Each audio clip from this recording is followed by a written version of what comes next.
Greetings, dear dreamers. I am the Whispers of the Night, and I've come to keep you company as you journey toward sleep. I know this video is your companion at bedtime, helping you unwind and let go of the day.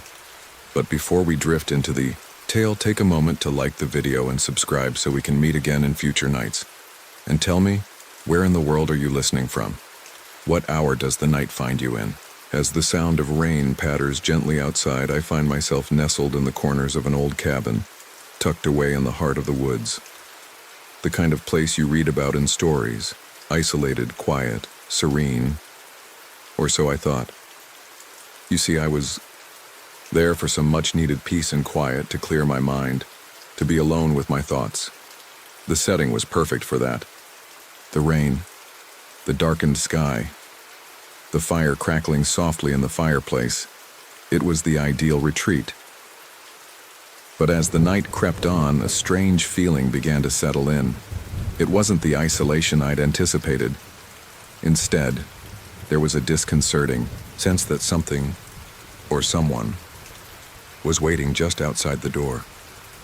At first it was subtle, a faint whisper in the wind, a soft sound I couldn't quite place. I told myself it was the wind rustling through the trees, or perhaps the rain tapping against the roof. But then it came again, this time a little clearer, a little closer. I sat up, leaning toward the window, my eyes scanning the darkened landscape outside. But there was nothing, just the shadows dancing in the light of the fire.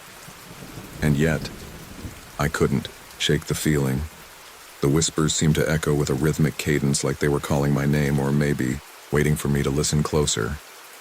Experts still debate whether the mind plays tricks when alone in nature, or if it's the isolation itself that amplifies every little sound, twisting it into something more.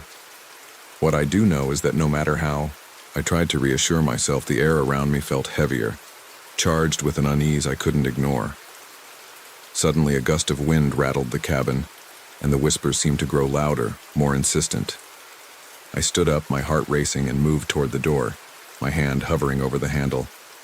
Maybe I was just imagining it. Maybe the wind had finally gotten to me. But when I opened the door, I saw nothing. No figure standing there. No creature lurking in the shadows. Just the vast empty forest stretching out before me, bathed in the soft glow of the moon. But even as I stepped back inside, I felt the lingering presence of something unseen. The wind had stopped.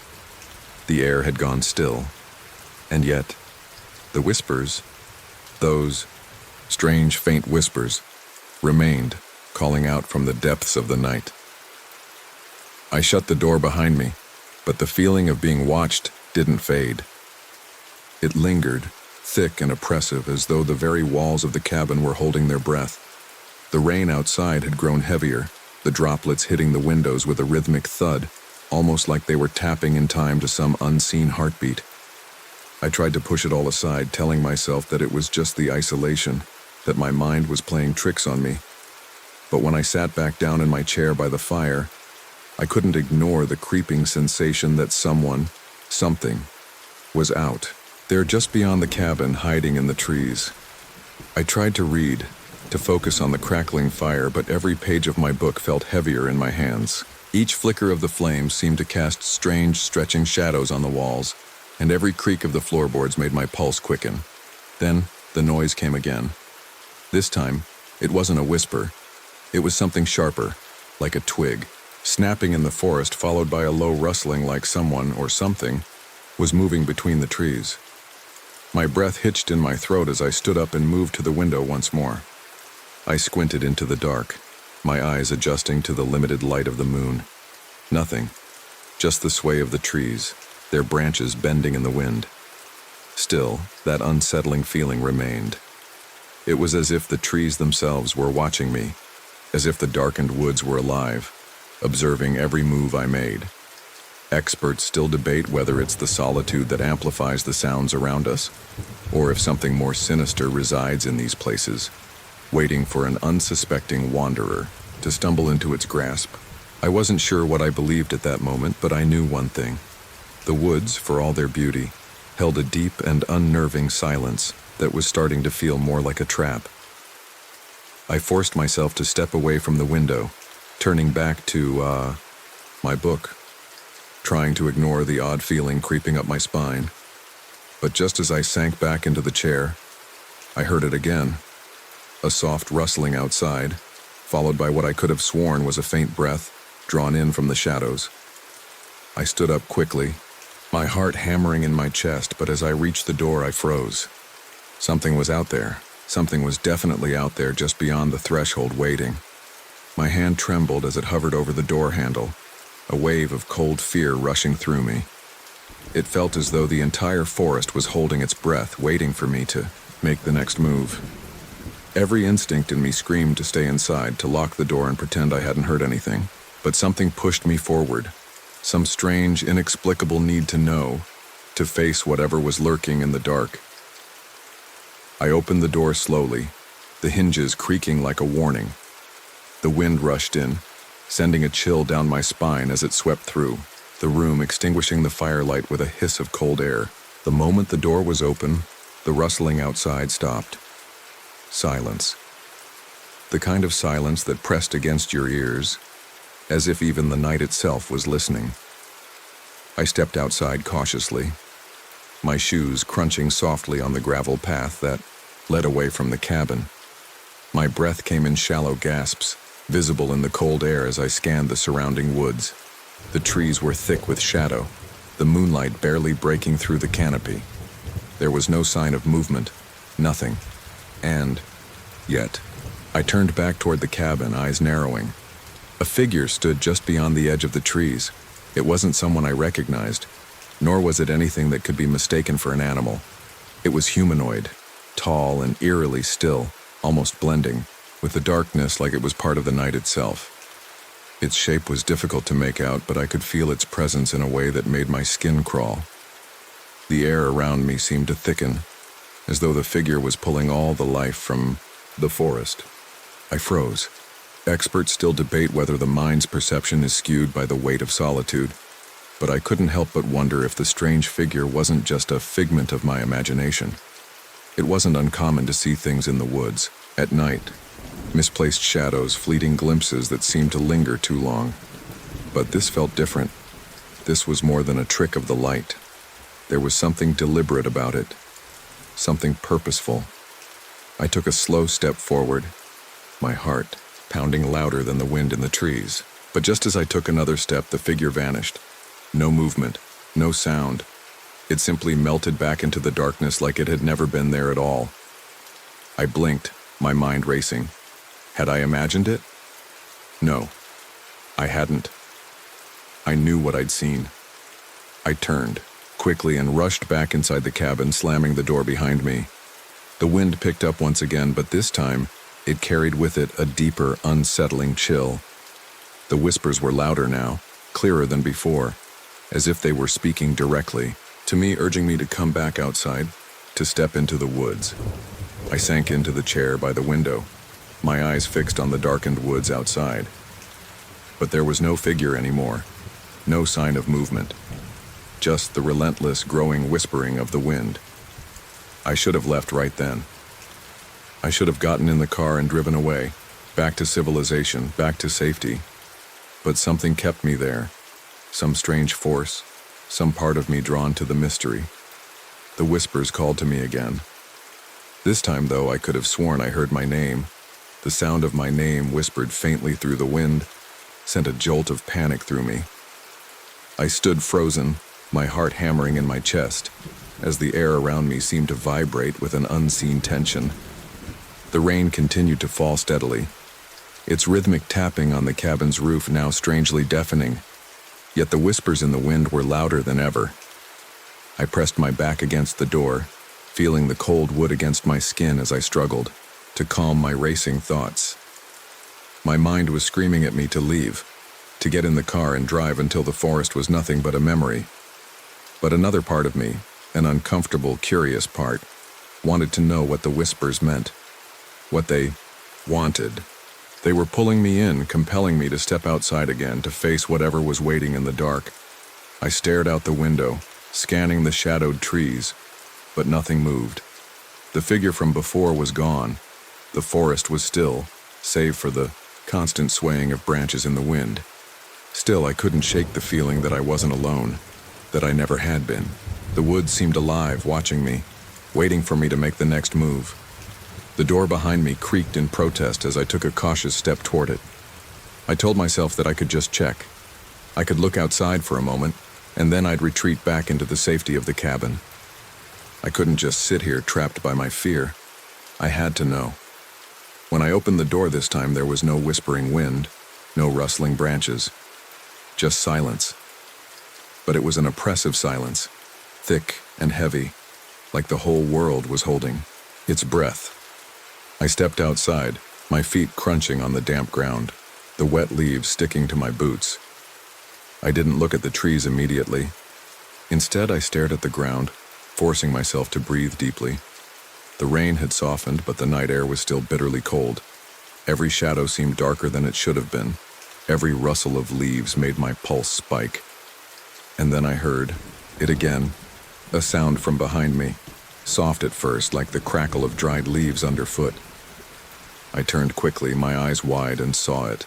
The figure, standing between the trees, just out of reach of the moonlight, watching me. Its features were blurred, indistinct, but I could tell it was tall, much taller than a human should be. And its movement was wrong, jerky, like it didn't belong in the natural flow of the forest. It didn't move like an animal, nor like a person. It seemed to glide, each step stretching unnaturally before it folded into the next. I didn't move. I couldn't. The fear that gripped me now was like nothing I had ever felt before. It was an instinctual terror, a primal urge to flee, to escape, but my body refused to cooperate. As I stood frozen in place, staring at the figure, it took a step forward. The wind picked up again, howling through the trees. The figure didn't speak, didn't make a sound, but it seemed to beckon me with a slow, deliberate motion. I didn't know how to explain it, but it felt as though it was calling me, luring me to approach, to step closer, to come to it. I wanted to run. I wanted to scream, but my legs felt like stone and my voice refused to work. Everything in me screamed to flee, but my feet remained glued to the earth. And then, just as quickly as it had appeared, the figure disappeared into the darkness. The wind died, and the world was silent again, as if nothing had ever happened. No more rustling leaves, no more whispers, just a stillness so profound it felt suffocating. I stumbled backward, finally able to move, and slammed the door shut behind me, locking it with trembling hands. My breath came in shallow, panicked gasps as I pressed my back to the wall, trying to calm the storm raging in my chest. Experts still debate whether the mind can create hallucinations in such intense isolation, or if there are forces at work. In places like this, forces that we simply cannot explain. I didn't know what to believe, but I knew what I had seen, and it was not a trick of the mind. I couldn't stay there any longer. I couldn't. The fear had a hold on me now, a suffocating grip that wouldn't let go. But as I turned toward the door to leave, I heard something that stopped me dead in my tracks. The faintest whisper, almost a hum, came from just behind me. I turned slowly, my heart skipping a beat, and saw the figure standing in the doorway of the cabin. I froze, unable to move, as the figure loomed in the doorway. It wasn't the same one from the woods. This one was different. It was smaller, but its presence was just as unnerving, just as unnatural. The door was half open, the pale light from the outside barely illuminating its form. There was no sound, no whispering, just the unsettling feeling of something watching me, waiting. For a long moment, I couldn't even breathe. I wasn't sure if I should run, if I should scream. Every instinct in my body told me to escape, but I couldn't. I was trapped by my own fear, by the knowledge that I had no idea what this thing wanted, what it was capable of. I could see it more clearly now. Its skin was a strange, sickly shade of gray, almost translucent, with veins pulsing faintly underneath. Its eyes, if they could be called eyes, were dark voids, empty spaces that seemed to suck in all the light around them. It didn't blink, didn't move. It just stood there staring. The air around it felt heavy, as if the space between us had thickened, suffocating me with a sense of dread. I could feel my heart pounding in my chest, my pulse racing so fast I thought it might explode. The more I stared at it, the more I felt like I was sinking into something deep, something ancient. I could feel the weight of the forest, outside pressing in on me as though it were alive, its roots stretching toward the cabin, pulling me into the earth. My legs shook, but I still couldn't move. Every muscle in my body seemed to be locked in place as though the figure was exerting some kind of power over me, some dark influence that kept me rooted to the spot. And then, in the silence, it spoke. Its voice wasn't a voice at all. It was a series of echoes, a low, distorted hum that seemed to vibrate in my chest, deep within my bones. It said nothing intelligible, just a series of sounds that didn't belong in this world. But as it spoke, I felt a coldness creep through me, as though the words were draining the warmth from my body, leaving me hollow, empty. Experts still debate whether certain energies in isolated places can create these kinds of encounters. Some say that places of deep solitude, where the natural world is untouched by human hands, may harbor strange forces that we cannot comprehend. Whatever it was, I had no doubt that it wasn't something I wanted to understand. I didn't want to stay and figure out what this thing was, what it wanted. I needed to get away, I needed to run. But as I moved, as I tried to force my legs to obey, the figure seemed to grow taller, to fill the doorway more completely. It was as if it was growing, expanding into the very air, making the space around me feel smaller, suffocating. I backed away slowly, my breath coming in panicked gasps, but I didn't turn my back on it. I couldn't afford to. I knew instinctively that the moment I turned, the moment I wasn't looking, it would be gone. Or worse, it would be on me, closing the distance in a heartbeat. I reached for the door handle, my fingers slick with sweat, but the door wouldn't budge.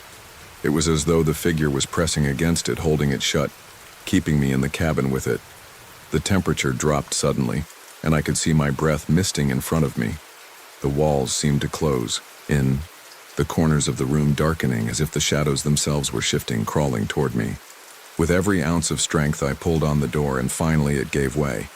The figure didn't move.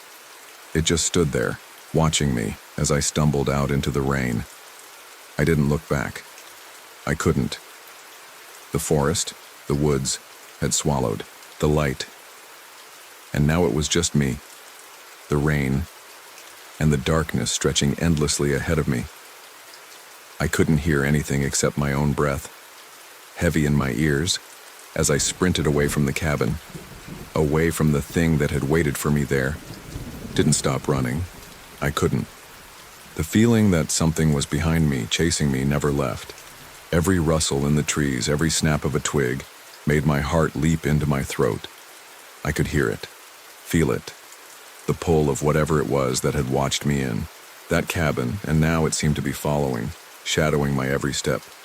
Experts still debate the effects of fear-induced hallucinations in extreme isolation, but I knew, deep down, this wasn't something my mind had conjured. Whatever was out there, whatever had been in that cabin with me, was real. I ran deeper into the forest, not daring to stop for a single second. The rain was relentless, each drop hammering the earth, but I didn't care. My clothes clung to my skin. My hair stuck to my face, but the cold, the dampness was the least of my worries. I was running not from the rain, not from the night, but from whatever had been in that cabin, whatever I had left behind in the shadows. My lungs burned as I pushed myself harder, my feet slipping on the wet ground, but I didn't dare slow down. Every snap of a branch, every rustle of leaves made my heart race even faster. It felt like something was gaining on me, just a few steps behind, always just out of sight, but too close for comfort. I had no idea how far I had gone, how deep into the forest I had ventured. The familiar path was long behind me now, and all that surrounded me were trees thick and twisted, their branches clawing at the sky like skeletal hands. I could no longer hear the sound of the rain pounding the cabin's roof. All I could hear now was the sound of my breath, harsh and ragged, and the pounding of my feet on the forest floor. But then, in the distance, I heard something else. A sound that made my blood run cold. A faint, echoing laugh. It wasn't a human laugh. No, it was more like the sound of something mocking, something that didn't belong. The kind of laugh that made your skin crawl, made your bones ache with dread, and it was getting closer. I stopped dead in my tracks, my eyes darting wildly around, the darkness trying to spot anything, any movement. But all I saw were the trees, the rain-drenched earth beneath my feet, and the shadowy outlines of the forest stretching far ahead. The laugh came again, louder this time, and it was followed by a soft, rustling sound. Someone, or something, was moving through the woods with me. I felt the hair on the back of my neck stand up. I wasn't alone anymore. Experts still debate whether the mind can exaggerate sounds in moments of extreme fear, or whether certain environments trigger our primal instincts, making us more susceptible to perceiving threats that aren't there. But in that moment, I knew the laugh wasn't just in my head. It wasn't some figment of my imagination. I was being followed, hunted, and that thing, whatever it was getting closer with every passing second. I started moving again, faster this time, my feet moving without thought, my eyes scanning the darkness for any sign of movement. But the laugh continued to echo through the trees, and with it, the unmistakable sound of footsteps, deliberate, slow, like someone was enjoying the chase. And then, I saw it, a figure standing between two trees, barely visible in the moonlight. I couldn't make out any details, just the silhouette of something tall, something thin, standing still, watching me. The figure didn't move, didn't speak. It simply stood there like a shadow, like a part of the night itself. I froze again. I couldn't move, I couldn't breathe. And then the laugh came again, louder this time, closer. I realized with a sickening feeling that the figure wasn't alone. There were others, more of them, hidden just beyond the trees, moving in and out of the shadows like specters waiting to pounce. The realization sent a wave of terror through me, paralyzing me in place. I turned and ran once more, faster this time, pushing through the thick underbrush, my mind frantic, my body on the edge of exhaustion. The sound of their laughter followed me, the unmistakable sound of something just behind me, something too close. Every time I glanced over my shoulder, there was nothing, just the darkness, the trees, and the feeling of being watched. I couldn't see them, but I knew they were there. I could feel them closing in on me, their eyes on my every move. I stumbled, my feet giving way as I tripped over a root, falling to the ground. The rain splashed against my face as I lay there, gasping for breath. But the moment I hit the ground, I felt it. Something cold, something icy, brushing against my leg like a hand or a branch or something far worse. I scrambled to my feet, panic setting in as I realized the laughter had stopped. The footsteps had stopped too. Everything was silent. But then, from somewhere deep in the forest, I heard a new sound, one I hadn't heard before. It was a voice, soft and almost melodic, speaking in a language I couldn't understand. But the tone, it was familiar, and that was what terrified me most. It was the same voice I had heard outside the cabin, the same voice that had whispered my name. I couldn't take it anymore. I couldn't stay in the woods. I couldn't face whatever was hunting me, whatever had been waiting for me in the shadows. I ran harder, faster than I thought possible, pushing my body beyond its limits, my legs burning, my chest aching. But as I ran, I felt the overwhelming pull of something sinister, something dark, like it was dragging me back into the forest, pulling me toward the very thing I was trying to escape. Experts still debate whether the soul can be truly hunted, whether there are forces beyond our understanding that track us, that follow us, that make us the prey. But whatever was chasing me that night wasn't just a creature of the forest. It was something older, something that belonged to the darkness, and I wasn't sure how much longer I could run. The forest seemed to stretch endlessly in front of me, a labyrinth of trees and shadows, each step I took only drawing me deeper into its dark embrace. I ran on, not knowing where I was going, just needing to get away from whatever was behind me. But no matter how fast I moved, no matter how hard I pushed my legs, the feeling of being pursued didn't lessen. The silence, The distance between us felt as though it was closing in on me, like the very earth beneath me was pulling me back into the woods.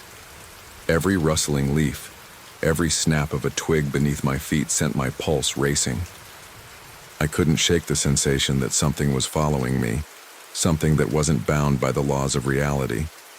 Every corner of the woods seemed to twist and shift, the shadows moving as though they were alive, reaching out to trap me. The voice, the soft melodic whispers, continued to echo through the trees. I couldn't make out the words. It was as though the language itself was something ancient, something otherworldly. But the tone was unmistakable, and with it came that sickening feeling of familiarity. The voice was beckoning me, pulling me forward. It didn't care whether I wanted to listen. It didn't care if I was terrified. It just wanted me to come closer. I pushed myself harder, my lungs burning, my legs threatening to give way beneath me. But every time I glanced behind me, every time I stopped to catch my breath, the forest seemed emptier, quieter. The laughter had stopped, but the silence felt worse. It was as though the woods were holding their breath, waiting for something to happen. I stumbled, almost losing my footing, and that's when I saw it. A faint light in the distance, barely visible through the trees. It was small, like the glow of a lantern or a distant fire, flickering against the backdrop of the dark forest. For a moment I thought I was imagining it, but no, it was real. The light was ahead of me, not far away. I could make out the vague outline of a clearing, and I knew that if I could just reach it, if I could just get to that light, I would be safe. I had to be. The thought of escaping the suffocating darkness, of finding something, anything that wasn't chasing me, gave me the strength I needed to keep moving. But the moment I focused on the light, it flickered out. I stopped dead in my tracks, my heart pounding in my chest, the sudden darkness swallowing me whole. The light had vanished, leaving me in complete blackness. The silence, the oppressive quiet, returned, heavier than before. I strained my ears, trying to hear something, anything, but the forest had fallen completely still. The air felt thick, as if it were pressing in from all sides. I could feel the ground beneath my feet shift, the roots of the trees curling up like fingers, grabbing at my ankles, trying to pull me back. I swallowed hard, my throat dry, my mind spinning. I couldn't understand it. Where had the light gone? Why had it disappeared? It was then that I realized something. The very thing I had been running from wasn't just behind me. It was in the forest. It was part of the forest. It was the woods themselves, alive, watching, moving with the wind, speaking to me with that same eerie, melodic voice. I wasn't just being hunted. I was being led somewhere, to something. The forest had become my prison, its roots digging deep into the ground beneath me, holding me in place, refusing to let me go. I took a shaky step forward, my instincts screaming at me to stop, to turn, around and run, but I didn't. Something inside me told me I had no choice, I couldn't escape. The woods had already decided. The trees, the whispers, the shadowy figures, they were all part of it, all part of whatever was waiting for me. The ground beneath me seemed to tremble slightly, as if something enormous was moving below. I looked around, trying to make sense of the sudden, strange sensation, but there was nothing. Only the darkness, only the trees, and the ever-present chilling feeling that I wasn't alone. I felt the air grow colder, the temperature dropping rapidly. My breath misted in the air, and I could see the faint outlines of my own figure in the moonlight, but nothing else. No figure in the distance. No eyes watching me, just the thick, suffocating darkness. Then, just as I thought the world had fallen, completely silent, I heard something else, a faint tapping sound like the softest of knocks. It echoed from somewhere in front of me, not from behind, not from the trees, but from within the forest itself. It was a rhythmic, deliberate sound, like someone, or something, was waiting for me to approach. I swallowed hard, my heart racing, and took another step forward. I couldn't help it. I had to know. I had to see what was waiting for me. And then from the darkness I heard it. the softest whisper of my name. The whisper of my name echoed through the stillness, a soft, almost soothing sound that sent a shiver of dread through me. It was familiar, but it wasn't mine. It wasn't the voice of anyone I knew. It was something older, something that had existed long before I ever set foot in this forsaken place. And as the whisper lingered in the air, I couldn't shake the feeling that it was inviting me, guiding me deeper into the forest toward whatever waited for me there.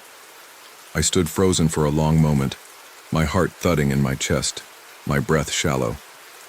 The only thing I could hear was the pounding of blood in my ears, louder than the wind or the distant calls of night creatures. I should have turned back.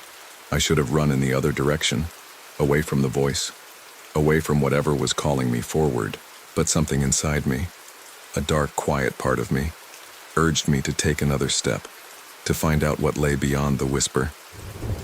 I hesitated, and then, with a deep breath, I moved forward. My footsteps were soft on the wet ground, muffled by the thick layer of fallen leaves and damp earth beneath me. The trees around me loomed like silent sentinels, their gnarled branches twisting into the sky. I couldn't see much beyond the faint glow of the moon filtering through the leaves, but I felt the pull, the magnetic force that seemed to draw me toward the unknown. The further I went, the more the air seemed to shift. It was thicker now, heavier, with an oppressive weight that clung to my skin like damp cloth. It felt wrong, like the very air itself was tainted with something dark and ancient. The trees had stopped swaying in the wind. It was as though the entire forest had gone still, holding its breath, waiting.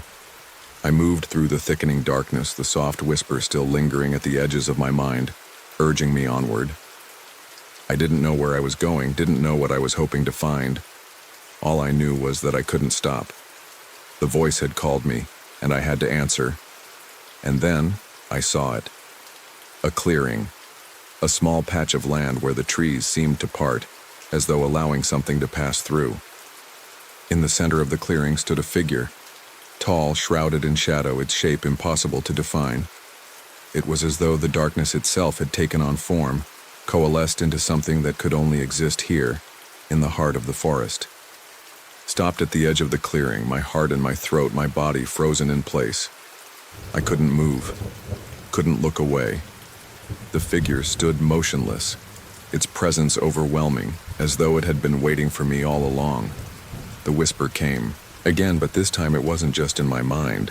It was a voice, low and guttural, coming from the figure itself. The sound crawled along my skin, making the hairs on the back of my neck stand up.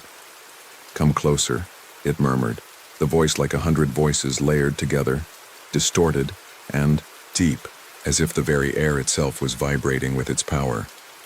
I shook my head, instinctively stepping back. But the figure's presence was too strong, too suffocating. I couldn't leave. I couldn't break free. It had me. The trees around me seemed to bend, their branches reaching toward me, curling like fingers as though they too were a part of whatever this thing was. The ground beneath me felt alive, shifting with a dark, hungry energy, like it was waiting for me to fall into it, to be swallowed whole. I wanted to scream, but my throat was dry, my voice lost in the air. The forest pressed in from all sides, the weight of it heavy and oppressive, drowning out everything else. And then the figure moved, slowly, deliberately, as though it was savoring the moment. It stepped forward, and as it did, the moonlight caught its form for the first time. It wasn't entirely human, though it looked like it could have been once. Its skin was smooth, pale as bone, and its eyes, those eyes were empty, hollow voids sucking in the light around them. There was no face, no mouth, just those black pits where its features should have been. I couldn't tear my eyes away. I couldn't even blink. I was rooted to the spot, my legs unwilling to move, my mind screaming for me to run, but it was too late. I was already here, already caught. "Come closer," the voice crooned again, more insistent this time, more commanding. "You belong to the forest now." The wind picked up again, howling through the trees, but it wasn't the wind anymore. It was a sound, a low, mournful cry, like something was weeping, something lost and ancient, buried deep within the earth. The ground beneath me shuddered, and I could feel it, deep in my bones, that the forest was alive. It was watching me, waiting for me to join it, to become part of it. I closed my eyes, my breath catching in my throat, feeling the weight of the forest around me, closing in, suffocating me with its presence. I could still hear the whisper, still feel the pull, but I refused to give in. I had to escape, I had to fight. When I opened my eyes again, the figure was gone. The clearing was empty, and the forest had returned to its unnatural silence. The trees were still. The air was thick, but there was no sign of the creature, no sign of the shadows that had haunted me. I wasn't sure if I had imagined it all, or if it had been real. But something had changed. I turned, my legs trembling beneath me, and began to run again, faster this time. My breath came in gasps, my body aching, but I couldn't stop. The forest had marked me, and I had no choice but to run. Run until I was far away from whatever had been waiting for me in the heart of the woods. Experts still debate whether the forest can claim those who wander too far into its depths, or whether it simply draws out the hidden fears in the mind. But whatever had happened to me, whatever force had guided me, I knew one thing for certain: I would never be the same again. The rain started to fall again, but this time, it was different. It wasn't just the usual soothing sound of water hitting the earth. It was heavier, like the weight of the sky itself was pressing down, threatening to crush everything beneath it.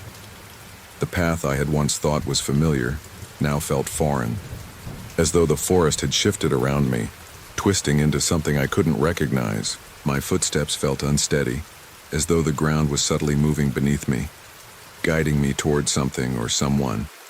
I didn't know how much time had passed since I'd left the clearing, but it felt like hours, maybe even longer. Every step I took seemed to echo in the silence, the rain filling in the gaps between the rhythmic pounding of my heart. There were no more whispers now, no more voices calling to me from the shadows. Instead, all I could hear was the deafening roar of the wind, as if the entire forest was holding its breath, waiting for me to make my next move. I reached out, brushing a low-hanging branch out of my way, and suddenly, I heard it again. A soft, faint whisper that seemed to come from nowhere and everywhere at once. My breath caught in my throat as I froze. There it was, that familiar pull, that terrible sensation of being watched. It was the same voice, the same whisper, but now it didn't sound so much like an invitation. It sounded more like a command. "Turn back," it whispered, and the words seemed to vibrate through the very air, making my skin tingle. "You've gone too far." I took a step back, my chest tightening. I couldn't tell if I was hearing this in my mind or if it was really coming from the forest around me. It was as though the trees themselves were speaking to me, warning me to leave, to turn around before it was too late. But deep down, I knew I couldn't go back. Something had changed. Something had latched onto me in those dark woods, and no matter how much I wanted to escape, I felt as though the forest had already claimed me. I looked over my shoulder, half expecting to see a figure standing just behind me, but there was nothing. The trees stretched endlessly in every direction, the shadows shifting as the wind howled through the branches. For a moment I thought I saw movement in the corner of my vision, a flash of something that didn't belong, but when I turned fully, to face it, there was nothing but the darkness, the rain, and the deep silence that seemed to have settled over everything. I took another step forward, my legs still shaking beneath me. It was as if I was walking in a trance, the voice urging me onward, dragging me deeper into the heart of the forest. The air around me was thick with a heavy, damp chill, the kind of cold that sank into your bones, leaving you feeling hollow. I could almost taste the fear in the air, like a heavy mist that clung to the trees, to the ground, to my skin. And then I saw it. It was faint at first, just a flicker of light through the trees, but then it grew brighter. A soft, pulsing glow that seemed to beckon me, like a lighthouse shining through the storm. I stumbled forward, my heart pounding in my chest. The light was so close now, so within reach. I didn't know what it was, but I had to get there. I had to know. As I moved closer, the light grew stronger, until it was no longer just a faint glow, but a blazing, almost unbearable brightness. It lit up the trees around me, casting long, strange shadows that seemed to stretch toward me, as though they were reaching for me, pulling me into the light. I stepped into the clearing, and the moment I did, the light vanished. It was like someone had snuffed out a candle, and I was left standing in complete darkness, the heavy silence pressing in from all sides. I could feel the pulse of the forest around me, its life force swirling through the trees, but there was nothing. No light, no warmth, just the oppressive weight of the dark. I heard the whisper again, louder this time, more insistent. Closer, you must come closer. I felt a strange, almost magnetic pull toward the center of the clearing where the light had been. My feet moved on their own, guided by the force of the voice, the force of whatever was drawing me forward. And then, just as I thought I couldn't take it anymore, I saw it. In the center of the clearing was a large, ancient stone, worn and cracked with age. It was covered in moss, its surface slick with moisture from the rain. And etched into the stone was a symbol, an intricate design that seemed to pulse with a life of its own, glowing faintly in the darkness. I reached out, my fingers brushing against the stone, and the moment I did, a sharp, searing pain shot through my hand. I yanked it back instinctively, but the pain didn't fade. It lingered, a burning sensation that spread through my skin, up my arm and into my chest. I gasped, falling to my knees as the world around me seemed to tilt. The trees seemed to loom closer now, their branches twisting and reaching, as though they were alive, moving, coming for me. The air was thick with something dark, something ancient. And in that moment I understood. The forest hadn't just claimed me, it had been waiting for me all along, waiting for the right moment to draw me in, to make me part of its darkness. I looked up, my eyes straining against the overwhelming darkness. The symbol on the stone pulsed one final time, and then everything went black.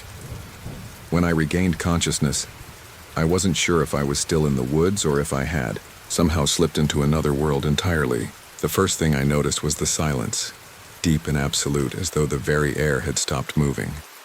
I lay there for a long moment, still on the cold ground, trying to steady my breath.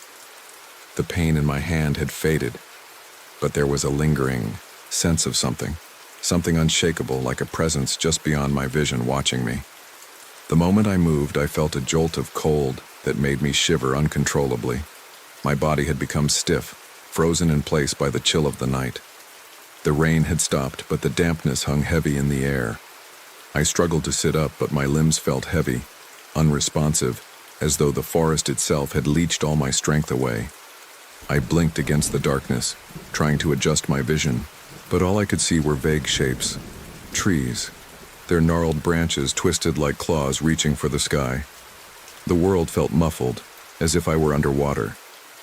My surroundings were blurry, the details lost in the shroud of night. And then I heard it again, the whisper. Soft at first, like a breeze, but growing louder, more distinct.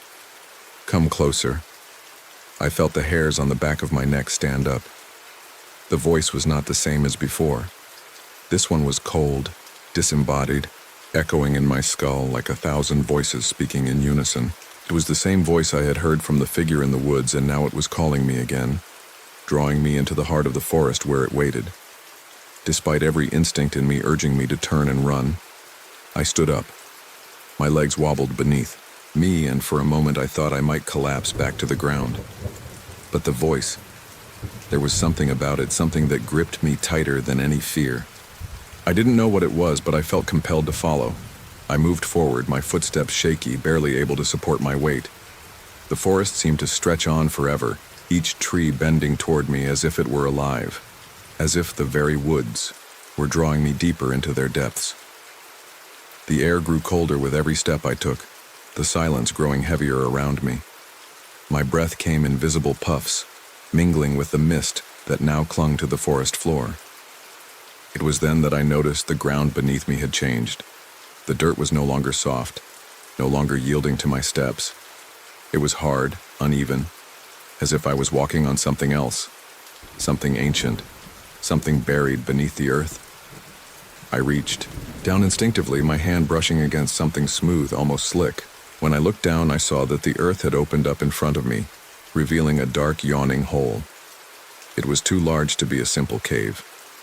It was something else, something deep and foreboding, like a wound in the earth, a scar that should never have been touched. The whisper called again, this time more insistent, more demanding. Closer. You must come closer. I hesitated, my heart pounding in my chest. My instincts screamed at me to turn around, to run as far as I could, but there was something about the hole, something about the way it seemed to beckon me that kept me rooted in place. The voice inside my head was louder now, almost like a roar, and I could feel its pull, its urgency drawing me closer. And then from the depths of the hole, something emerged. At first it was just a flicker, a shadow, but then it became clearer, solidifying into something that was not quite human, not quite anything I could identify. It was tall, too tall, with limbs that twisted unnaturally, bending in ways that no body should ever bend. Its face, or rather the absence of one, was a void, a dark hole where eyes should have been, and yet I felt its gaze upon me. I couldn't look away. The void where its eyes should have been seemed to pull me in, to draw me deeper into the abyss. The creature, if it could be called that, moved slowly, deliberately, like it was savoring each moment, each step that brought it closer to me. The ground beneath me seemed to shift as it took another step, the earth trembling as though the very world was coming undone. I couldn't breathe. I couldn't speak. The fear paralyzed me, but still, I moved forward. My legs didn't belong to me anymore. They were moving on their own, drawn to whatever it was that awaited me in the depths of the earth. It was as though the forest had taken over, guiding my every movement, pushing me toward the thing that waited below. And then the whispering stopped. Everything stopped. For a moment there was nothing but a heavy, suffocating silence, like the air itself had frozen in place. The creature was gone, swallowed by the darkness, and I was left standing alone in the clearing. The trees were silent. The wind had died.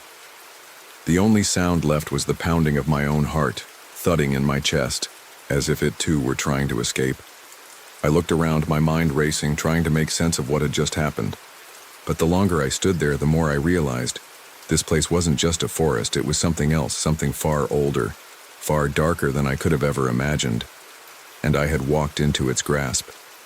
I turned slowly, my body still shaking, and I began to move back toward the hole in the earth, toward whatever had been calling me. The forest seemed to close in around me, as though it had already swallowed me whole. I didn't know how much longer I had before whatever hunted me would take its final step. But I knew one thing. This forest wasn't going to let me go. Not now. Not ever. The further I walked, the darker the forest seemed to grow, as though it was feeding on my fear, pulling me deeper into its heart. The silence weighed heavily on me, pressing in from all sides, suffocating. My thoughts were becoming muddled, clouded by the endless whispering in my ears, the creeping sense of something following, something just behind me, always just out of reach. I could feel it. Whatever had been watching me in the darkness was still there, somewhere, lurking, waiting. The air was thick, oppressive, and every step I took felt like I was being pulled deeper into the earth itself, the very ground beneath me seeming to shift with each move. The forest around me was changing. It wasn't the same woods I had wandered into hours ago. The trees were closer now, their twisted branches intertwining like gnarled fingers, blocking out what little light there was left. The path I had once thought was clear now seemed to twist and wind in impossible directions. I turned back several times only to find that the way I had come was no longer there. The trees had rearranged themselves, creating a labyrinth, an endless maze with no way out. I tried to keep my footing, to stay grounded in reality, but it was becoming increasingly difficult. The whispers were louder now, more insistent, swirling around me like a storm. "Come closer," they urged. "You belong here, you always have." The ground trembled beneath me once more, this time stronger than before. The trees shook, their trunks groaning with a deep, eerie sound like they were alive, protesting my presence. My heart pounded in my chest, every instinct telling me to flee, to run as far as I could, to escape the growing pull of the forest. But my legs refused to obey. They were moving on their own, taking me deeper into the heart of the forest, toward the unseen presence that had been following me. Then, I saw it. A figure, tall and shadowy, standing just beyond the tree line. I couldn't make out its features, just the faint outline of a dark shape almost blending into the shadows around it. The moment I saw it, a wave of dread washed over me, freezing me in place. I knew it was not human. It was something else. Something that didn't belong in this world. The creature didn't move at first. It simply stood there watching me. Its presence was overwhelming, suffocating, like it was draining the very life from the air around us. The shadows seemed to shift around it, as though the darkness itself was alive, bending to its will. I wanted to scream, but the words wouldn't come. My voice was lost, trapped somewhere inside me. I wanted to run, to turn and flee, but my body was paralyzed, rooted to the spot. The figure didn't advance, didn't come closer, but I could feel its gaze on me, like it was studying me, understanding me in a way that no living creature should. A voice, deep and cold, echoed from the figure. It wasn't a whisper this time. It was clear, precise, as though the very forest itself was speaking to me through it. "You should not have come here," the voice said. "This is not your place. You are not meant to be in these woods." I wanted to ask what it meant, wanted to demand answers, but the words never left my mouth. The forest was closing in around me, suffocating, the trees pressing tighter, the shadows growing darker. The whispers returned, now urgent, frantic. "You are one of us now," they hissed. "There is no going back." And then, without warning, the figure stepped forward. It was slow, deliberate, its movements unnaturally smooth, like it was gliding across the ground. The closer it got, the more I felt the weight of its presence, the heavier the air around me became. It was as though the earth itself was shifting beneath my feet, pulling me toward it, pulling me toward the darkness. My pulse quickened, my breath shallow as I took a step back, my mind scrambling for any rational explanation, any reason to make sense of what was happening. But there was no sense to be made. The figure was real, the forest was real, and I was trapped. "You cannot leave." The figure spoke again, its voice now softer, but just as terrifying. "You have already crossed the threshold. The forest has claimed you." I took another step back, my mind fighting to understand, to comprehend, but the figure was too close now. Its presence consumed everything around me, drowning out everything else. It was the very embodiment of the forest itself, its darkness, its power. I couldn't breathe. I couldn't think. The only thing I could do was run. Run from it, run from the forest, run from whatever had taken hold of me. But as I turned to flee, the world around me shifted again. The trees seemed to twist and bend, their branches reaching out like hands blocking my path. I tried to push through them, but they moved, closing in, trapping me in the center of the clearing. The figure was no longer standing still. It was moving, closing the distance between us, its shadow stretching across the ground, swallowing up everything in its path. I turned in desperation, my heart racing, but there was nowhere to go. The forest had already claimed me. There was no escaping it. And then in the distance I heard the unmistakable sound of footsteps. Not my own. Someone, or something, was coming for me. The footsteps grew louder, each step echoing in the quiet, like the sound of something heavy moving through the underbrush. I couldn't see anything through the dense trees, but I felt it, felt the weight of whatever was coming. My breath caught in my throat and my body stiffened, instinctively preparing for what was to come, but no amount of preparation could have steeled me for the terror that surged through me as the steps grew nearer. I turned, frantically scanning, the trees, my eyes wide, my mind racing. I couldn't stay in one place any longer. The figure that had been stalking me, was it a part of the forest? A part of something older, something darker? Or was it something else entirely? All I knew was that I was out of time. My legs finally obeyed me, and I bolted forward, The ground, beneath my feet uneven, the forest around me closing in with every step. The trees seemed to shift, their twisted branches reaching out like fingers, brushing against my skin, pulling at my clothes. I stumbled, nearly falling, but I kept running, not daring to look behind me. The footsteps weren't far now, and the unmistakable sound of something large moving through the woods was closing in, closer with every passing second. Then, I saw, just ahead of me, through the trees, a faint light in the distance. It was soft, almost ghostly, flickering like a candle struggling to stay alight in the wind. For a brief moment, it was the only thing in the world that felt real, that felt like hope. I pushed forward, my heart pounding in my chest, my legs burning from the effort. The light was getting closer. I could make it. I had to. But as I neared it, the light vanished. It wasn't like before, when it simply flickered out.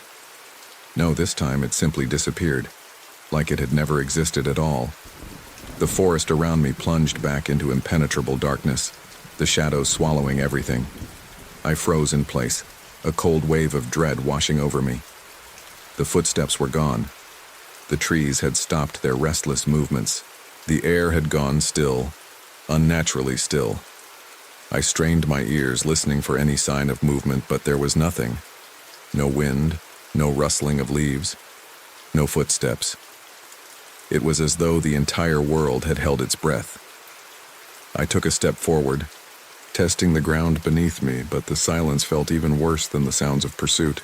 My heartbeat was the only sound I could hear, loud in my ears, pounding in rhythm with my growing panic. Then, a voice. It wasn't the deep, otherworldly voice of the figure I had encountered. This voice was softer, more familiar, and yet no less terrifying. It came from somewhere ahead of me, from the depths of the forest where the shadows seemed to swallow everything. "Don't run," the voice whispered, its tone slow, almost coaxing. "You can't escape, you never could." I turned quickly, looking around, but saw no one. The darkness pressed in around me, the trees blocking my view, the forest closing tighter, like it was alive and moving. My breathing quickened as I spun, in every direction, desperate for an escape, but all I saw were shadows, empty spaces that seemed to mock me.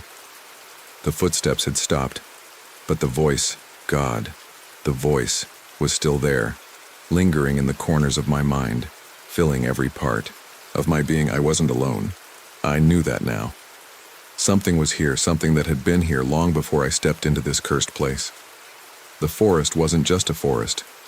It was a living entity, a presence that had been watching, waiting for me, pulling me in. "Closer," the voice urged, its words sending a shiver down my spine. "We're waiting." I turned once more, but this time I didn't run. I couldn't. I felt rooted to the ground, like the earth itself was pulling me in, pulling me deeper into the heart of the forest. I closed my eyes, fighting the overwhelming urge to look back to find the source of the voice. But when I opened them again, I saw it. There at the edge of the clearing stood the figure, the same tall, shadowy form, but now it was different. It was no longer motionless. It was moving, slow and deliberate, its form shifting, morphing in ways I couldn't fully comprehend. Its limbs were impossibly long, twisting in unnatural angles, its presence larger than life, consuming everything around it.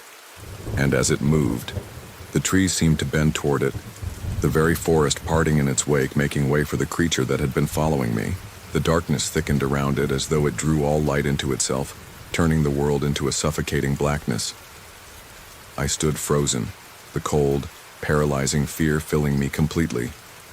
I didn't know how much longer I could stand there, how much longer I could resist whatever force was pulling me toward it. The figure's presence was overwhelming, suffocating. Every step it took sent a shiver through the very earth beneath me, like the forest itself was bending to its will. "Come to me," the voice whispered again, softer now but with an edge of command. "You can't run from what you are. You belong here just as I belong to you." My heart stopped. It wasn't just a threat. It was a truth. I couldn't run anymore. I couldn't fight it. Whatever was in this forest, whatever had been pulling, me through the trees. It wasn't going to let me go. I had crossed some threshold, stepped too far into something ancient and unknowable, and now I was part of it. The figure took another step, and I felt myself moving, not by my own will, but by the force of whatever was drawing me forward. I couldn't stop it. I couldn't escape. The forest had already claimed me. The moment I moved, it was like the forest itself had come alive. Every branch, every leaf seemed to bend toward me, reaching out with a life of its own, urging me forward. I wanted to resist, wanted to turn and run, but the forest wouldn't let me.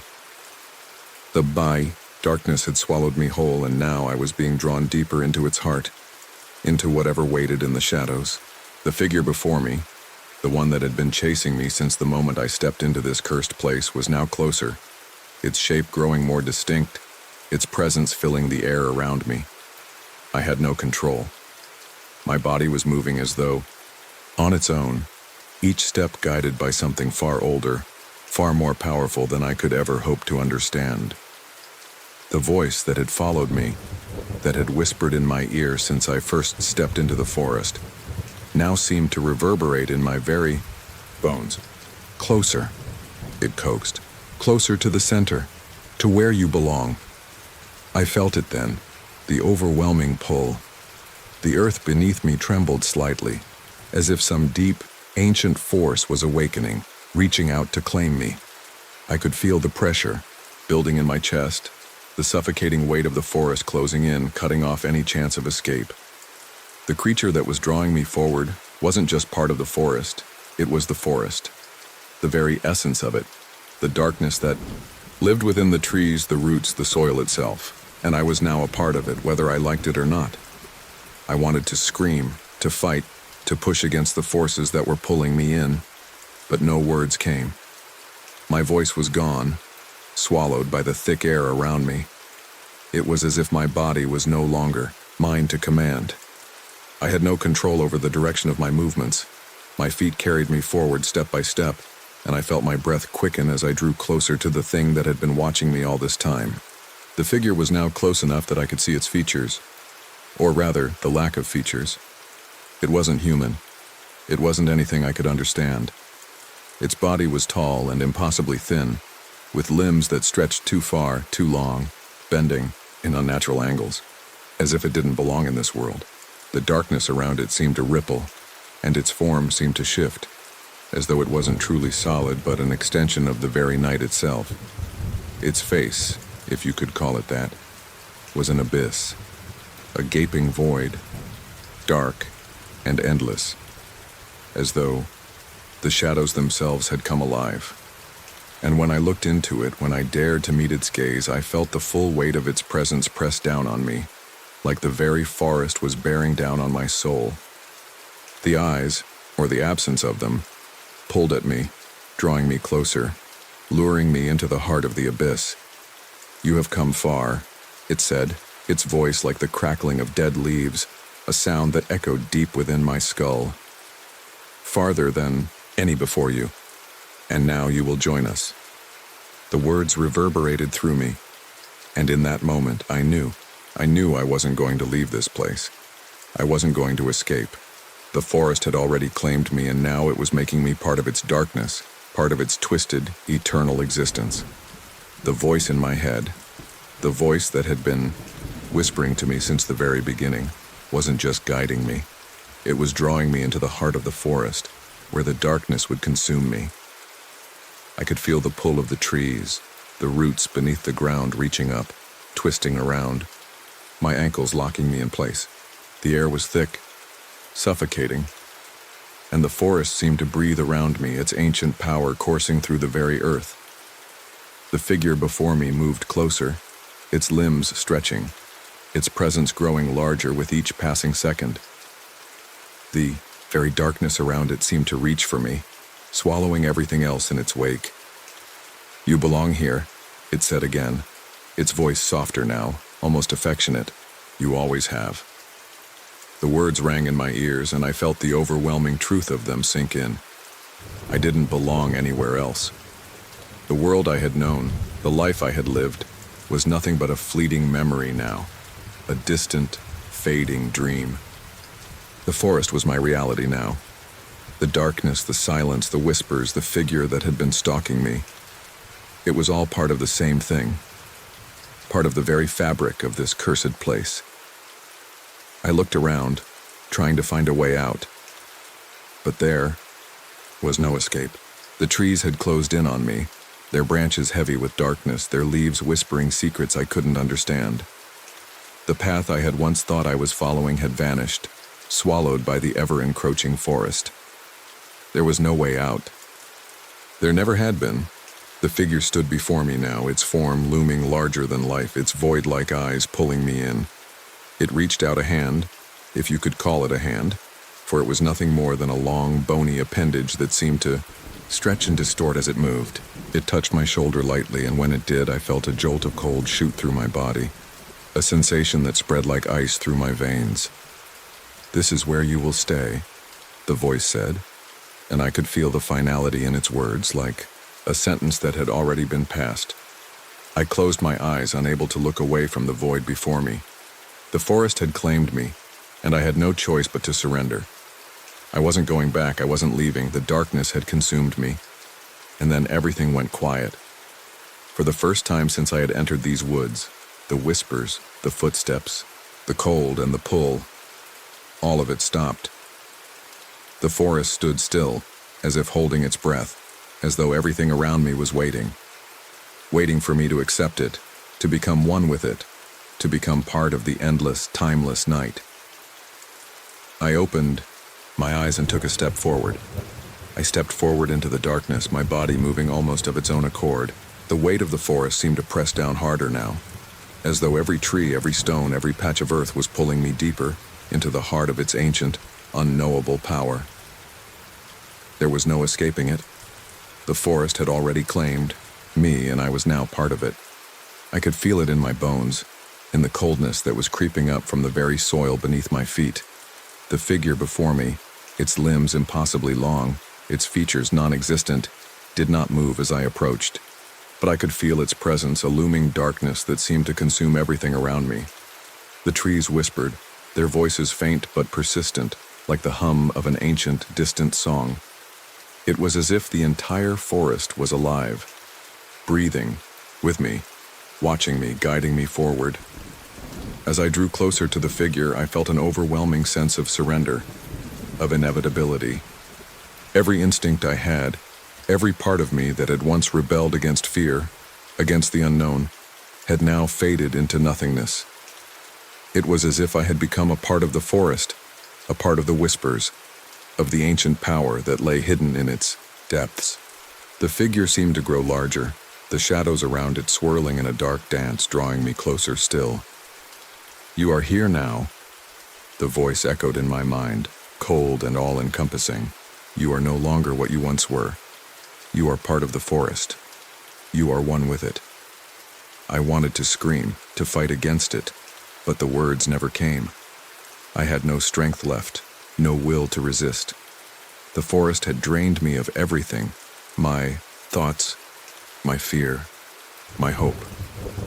All that remained was the pull of the shadows, the dark figure before me, and the overwhelming weight of the night pressing in from all sides. I reached out slowly, my hand trembling as I neared the figure. It didn't stop me. It didn't move. Its dark void of a face seemed to watch me, its presence growing heavier with each passing second. I placed my hand where its own should have been, but I felt nothing. No skin, no warmth, just an endless, empty void that seemed to draw me in. "Come closer," the voice whispered once more. This time it wasn't just in my head. It was the forest itself, every leaf, every branch, every root calling out to me, urging me to come closer, to become a part of the darkness. And so I did. The moment I stepped closer, everything around me seemed to shift. The ground beneath my feet was no longer solid. It felt like I was walking on air, or on the edge of something that wasn't quite real. The forest around me seemed to warp and twist, the trees bending at impossible angles, their trunks stretching toward the sky as though reaching for something unseen. The dark figure remained in front of me, motionless but growing larger, its form becoming more indistinct. more part of the shadows themselves. I could feel the pull now, the connection between me and the forest, a bond that was as old as the earth itself. It was as though the very essence of the trees, the soil, the darkness had woven itself into me, had become a part of my very being. The whispers grew louder, faster, swirling around me, drowning out all other sounds. "You are part of it now," the voice said, and for the first time, I felt no fear. There was nothing left to fear. I had become one with the forest. I had become one with the darkness. The boundaries between me and the world I once knew had disappeared, dissolved into the shadows, into the very soil beneath my feet. I looked around, and everything seemed to blur. The trees, the figure, the darkness, they were all one. There was no distinction between me and the forest anymore. I was part of it. I was a part of the earth, a part of the ancient power that had always lain hidden in the woods, in the shadows, in the forgotten corners of the world. And as I stood there, surrounded by the forest, my body no longer my own, my mind no longer my own, I understood. This was not just a place. This was a part of something older, something that had always been, here waiting. The forest had claimed me, and now, I would never leave. The trees whispered in the darkness, their voices merging with the wind, their roots twisting deeper into the earth, pulling me deeper into the very soul of the woods. I was a part of it now, forever. The darkness consumed everything, and I let it. For a moment I lost all sense of time. The very fabric of reality seemed to stretch and warp around me. The forest, the earth beneath me, the endless dark sky above. Everything merged into one. It wasn't just the woods anymore. It was something ancient, a force that had existed long before I had ever set foot in this place, and something that would continue long after I was gone. I felt it, the change, deep inside me. A transformation that had begun the moment I entered this cursed place, when the shadows first whispered my name. The forest had claimed me, and in return, I had become part of it. I wasn't a visitor anymore. I wasn't a wanderer lost in the dark. I was part of the forest, its spirit, its essence, its hunger. The darkness wrapped itself around me, inside me like a cloak that clung to my very soul. It was suffocating, but at the same time it was strangely comforting. I felt no fear. There was no terror left in me, only emptiness and peace. The kind of peace that comes from complete surrender. I could feel the roots of the trees beneath the earth, stretching out to me, pulling me in, guiding me deeper into the heart of the forest. The whispers had stopped, but their presence lingered, a deep hum in the air vibrating through the very soil beneath me. I was one with the earth now. I could feel it in my veins, in the pulse of the land, in the very blood that flowed through my body. I looked down at my hands, but they weren't the same. They were darker, covered in a fine, almost invisible layer of soil. The veins beneath, the surface glowing faintly with a sickly green light. My fingers seemed longer, more twisted, more like the branches of the trees that surrounded me. I could feel the pulse of the forest running through me, its ancient energy flowing in my blood. Took a step forward and the earth seemed to welcome me, the ground shifting beneath my feet, guiding my movements. The trees around me seemed to bend, their branches reaching down, offering their support. The figure was gone now, but I didn't need it anymore. I didn't need anything. I was part of the forest. I moved without thought, without direction. The path, if there had ever been one, was gone, swallowed by the darkness. The trees loomed around me like silent giants, their twisted forms stretching toward the heavens. The air was thick, heavy with the scent of damp earth and rotting leaves. I wasn't sure how long I wandered. The forest seemed to stretch on forever, but there was no sense of time here, no day or night. It was as if the very concept of time had faded into the shadows, swallowed by the darkness that surrounded me. The trees grew thicker, their trunks wider, the branches intertwining above me to form a canopy that blocked out any light. And then I saw it again. The The same yawning gap in the earth, just as I had seen it before, the one that had drawn me in, had called to me from the very beginning. This time, however, it felt different. The hole was no longer just a dark opening in the earth. It was the heart of the forest, the very center of its power.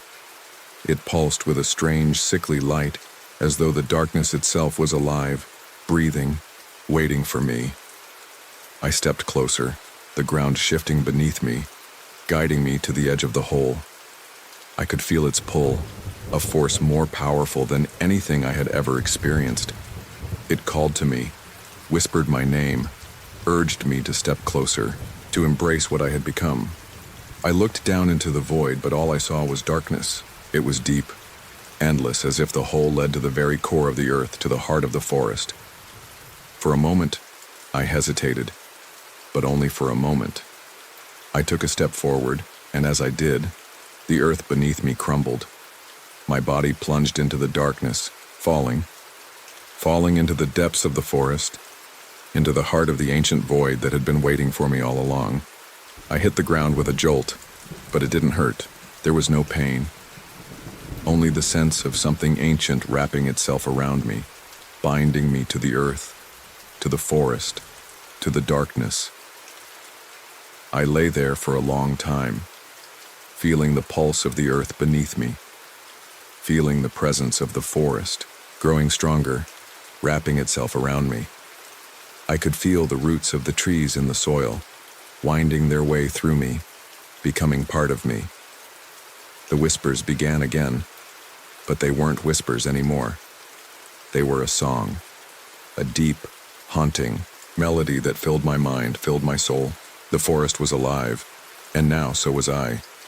The darkness enveloped me, and I knew then, with a certainty that came from the very core of my being, that I was no longer alone. I was part of something much larger than myself, something ancient, something eternal. The forest had claimed me, and in return I had become part of its endless night. I wasn't lost anymore. I was home. I wasn't sure how much time passed as I lay in the dark, my body unmoving, my mind consumed by the haunting melody of the forest's whispers. The world around me had ceased to exist. There was only the earth, the roots, the darkness, and the pulse of something ancient moving through my veins. I could feel the weight of the forest pressing down on me, but it wasn't an oppressive weight. It was a comfort, a final embrace from the land that had claimed me. The soil beneath me shifted as I breathed, its movements subtle but rhythmic, like the very heartbeat of the earth itself. I closed my eyes, letting the sensations of the forest wash over me. My senses seemed heightened, every rustling leaf, every movement of the trees, every change in the air. Everything felt connected, alive, and in perfect harmony. I could feel the other beings around me, those who had been here long before I arrived, and those who would join the forest in the future. We were all a part of the same thing now. The trees, the shadows, the very land itself. It was all connected in a way that defied understanding. There was no beginning and no end, no life and no death, only the endless cycle of the forest's eternal embrace. I opened my eyes, and for the first time since I had stepped into these woods, I saw clearly. The darkness that had once been oppressive and terrifying was now beautiful, infinite. The trees around me were no longer twisted and gnarled, but magnificent, their trunks thick and strong, their branches reaching high into the sky, embracing the night like a lover. The leaves shimmered with an otherworldly light, and the earth beneath me seemed to glow with the faintest touch of green. I stood up, my body moving effortlessly, guided by the pull of the forest. There was no pain, no exhaustion, only the sensation of being one with the land. I stepped forward, my feet sinking slightly into the soft earth, and the forest seemed to part before me, opening up a path that only I could see. It was as though the very forest was welcoming me, inviting me deeper into its heart. The whispers, no longer haunting but harmonious, swirled around me like a song. Every word seemed to carry a weight, a meaning that I couldn't fully comprehend, but it didn't matter. I knew what I was now. I knew my place. I had been chosen. I moved down the path, my steps light and effortless, guided by an unseen force. The trees swayed gently in the breeze, their branches reaching down as if to brush my hair, to touch my skin. The air was thick with the scent of pine and damp earth, and the cool mist that hung in the air seemed to wrap around me like a cloak. And then I saw it, the clearing. The space that had once terrified me, the place where I had first felt the forest's pull, was now different.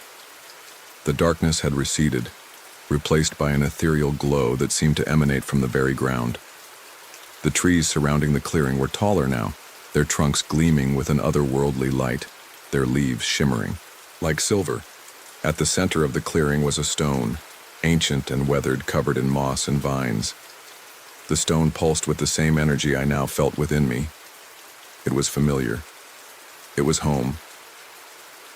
I stepped into the clearing, my feet sinking into the soft moss, and as I approached the stone, I felt something stir within me, something deep and primal. The whispers began again, louder now, clearer, like a chant that filled the very air around me. "You have returned," they sang. "You have always been here."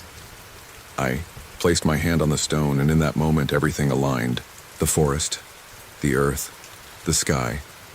It all seemed to converge in that instant, pulling me deeper into the heart of the forest, deeper into its power. The stone seemed to hum beneath my touch, the energy swirling through me, filling me with a sense of purpose, of belonging, of eternal life. I closed my eyes, and for the first time I understood. The forest had not just claimed me, it had accepted me. I had become part of its eternal cycle, woven into its fabric, its spirit.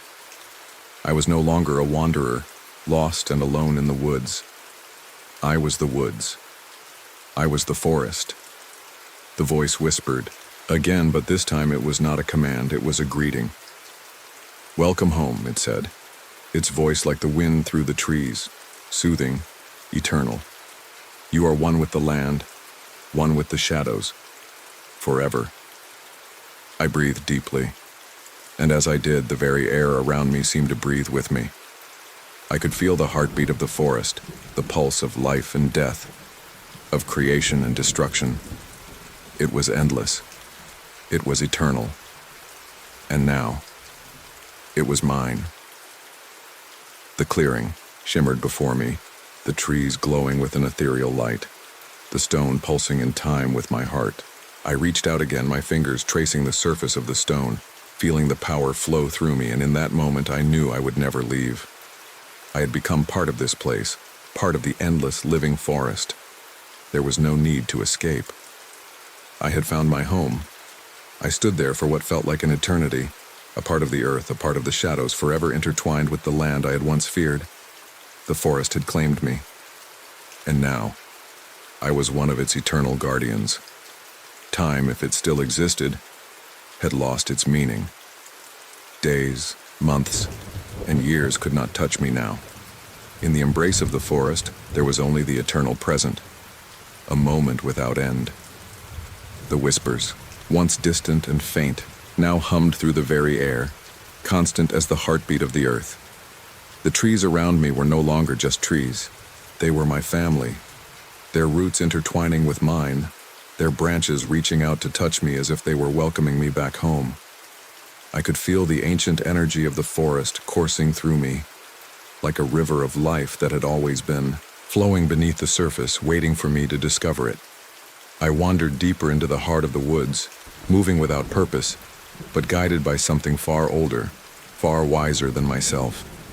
The path was no longer a physical one, but a spiritual one, a thread woven through the fabric of the forest, connecting me to the very essence of the land. The forest had opened itself to me, and I to it. I was no longer an outsider, a mere traveler lost in the shadows. I had become a part of it, a part of its timeless rhythm, its eternal pulse. As I moved, the creatures of the forest seemed to acknowledge me. The birds, with their piercing calls, flew overhead, their wings brushing the trees. The deer, graceful and silent, moved through the underbrush, their eyes meeting mine for just a moment before they continued on their way. The wind rustled the leaves, and the trees groaned softly as if stretching in contentment. The world was alive, and I was a part of it. It wasn't just the animals or the trees that felt alive, though. It was everything. The very stones beneath my feet, the moss that clung to the trees, the air that swirled around me. The forest wasn't just a place. It was a living, breathing entity. And now, so was I. I could feel its thoughts, its desires, its intentions flowing through me. I could sense the ancient beings that had always existed here, beings that had once walked the earth when it was young and wild. The spirits of the land, the guardians of the forest, were watching me now, their presence a constant hum in the back of my mind. I paused at the base of a massive oak tree, its trunk wide and weathered by centuries of growth. It was the oldest tree I had ever seen, its bark cracked and worn, but its roots dug deep into the earth, holding the very land together. I placed my hand on its bark, feeling the ancient power that flowed through it. It was not just a tree. It was a sentinel, a keeper of secrets, a protector of the forest. The whispers filled my mind once again, but this time they were different. They weren't just words. They were images, feelings, memories of a time long past. I saw the forest, as it had been when it was first born, when the earth was young and untamed and the trees stood tall and proud, unbroken by the weight of time. I saw the creatures that had roamed the land, the first beings to walk the earth, their forms strange and beautiful, connected to the land in ways that I could never have imagined. And then, I saw the change. The arrival of humans. The ones who had come to the forest seeking its power, its secrets. At first they were like me, lost, curious, seeking something they didn't understand. But as time passed, they began to carve the land for their own purposes, to bend the forest to their will. The trees whispered of their pain, of the wounds they had suffered, of the quiet battles fought in the shadows. But the forest endured. It always had, and it always would. The vision faded, and I was left standing before the ancient oak, my hand still resting on its bark. I could feel the weight of its history, its wisdom, its sorrow. It was part of me now, just as I was part of the forest. The connection between us was deeper than blood, deeper than time. We were bound by something far greater than ourselves. I moved forward, my senses heightened, every part of me aware of the forest's presence. It wasn't just the trees, the animals, or the spirits that made this place alive. It was everything. The land, the air, the very earth beneath my feet. The forest was a living being, its heartbeat echoing in my chest, its whispers filling my mind. And then I felt it. The pull. It was faint at first, barely perceptible, but it grew stronger with every passing moment. It wasn't the pull of fear, of the unknown. It was a call, a beckoning, drawing me toward the heart of the forest, toward the place where the roots of all things converged, where the power of the land was at its most potent. I had felt this call before, but now it was louder, clearer, more insistent. The forest was calling me home. I walked forward, my feet moving with purpose, guided by the invisible force that was pulling me deeper into the woods. The trees seemed to part before me, their branches stretching aside like guardians making way for a king. The air grew thicker, the scent of pine and earth stronger, as if the very essence of the forest was alive around me, breathing with me, guiding me. And then I arrived. At the center of the forest there stood a clearing.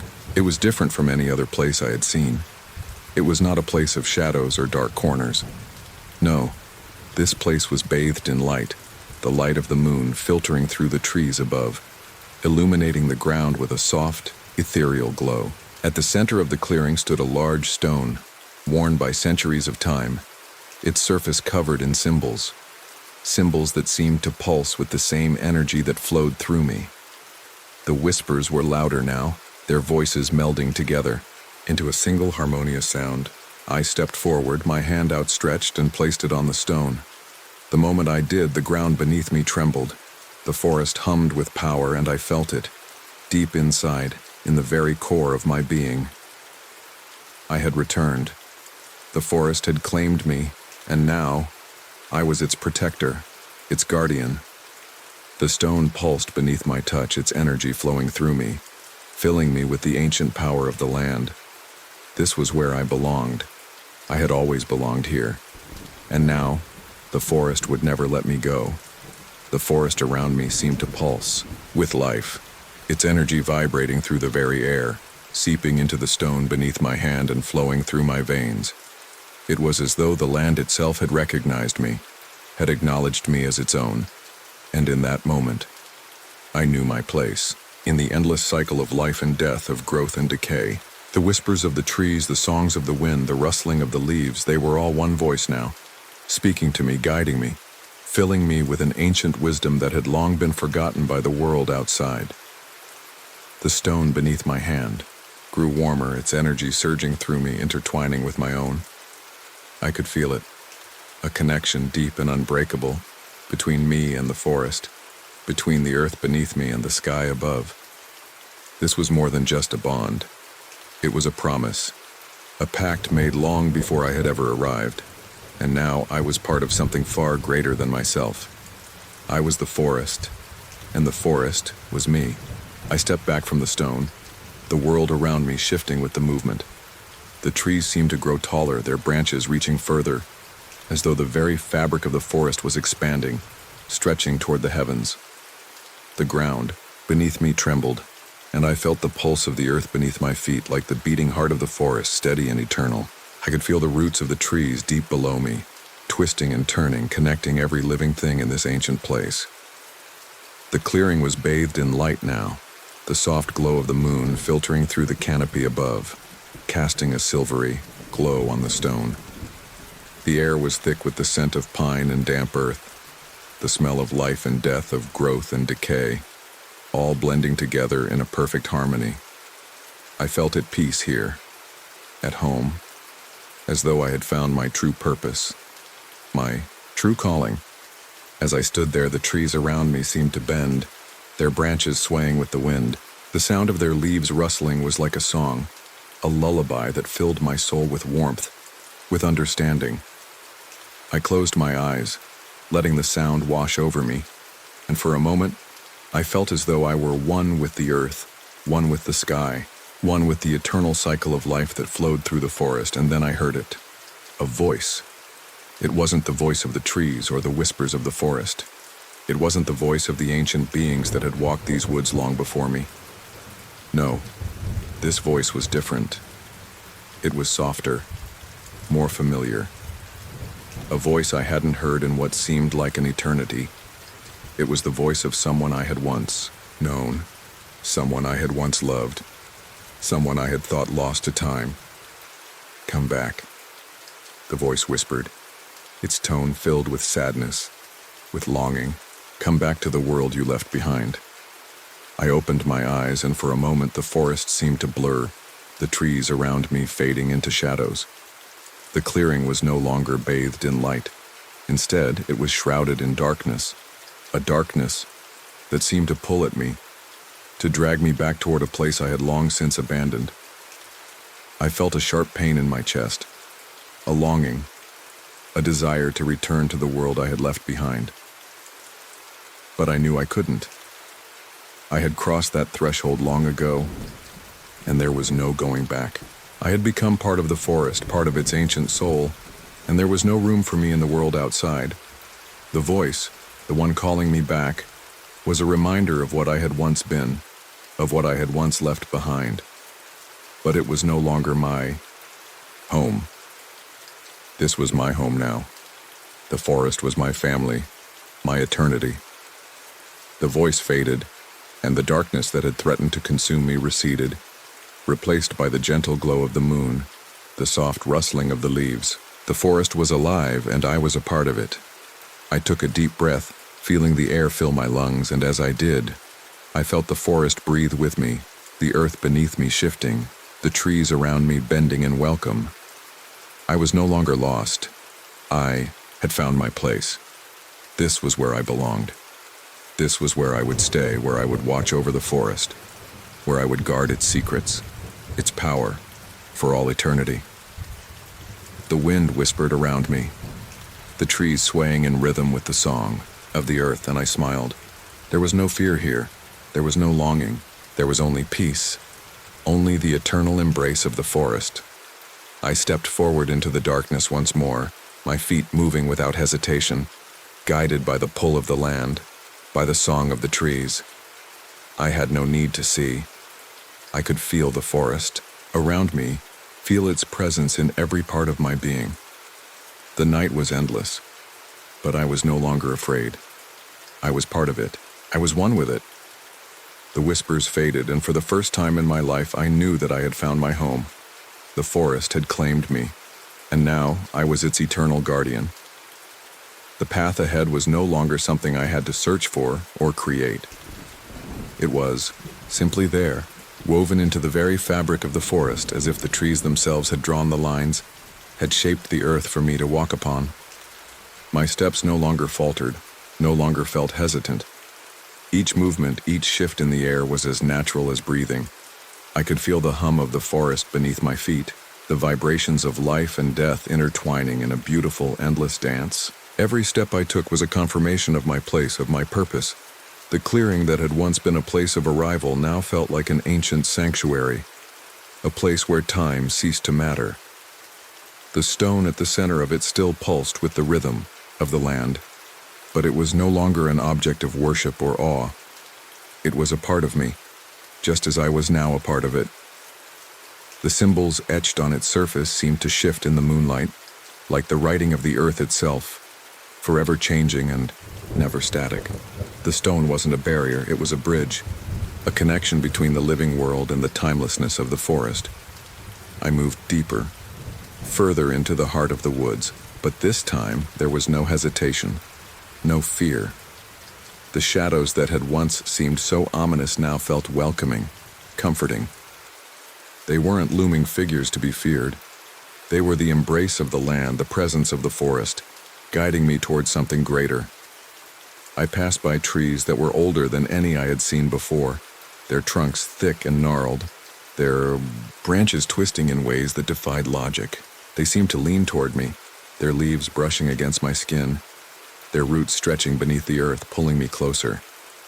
The very air around me seemed to hum, vibrating with ancient energy, as though the entire forest was alive, was aware of my every step. I could feel its consciousness in the rustle of the leaves, in the movement of the wind, in the way the earth shifted beneath my feet. It was a place of eternal life, and I was part of that life.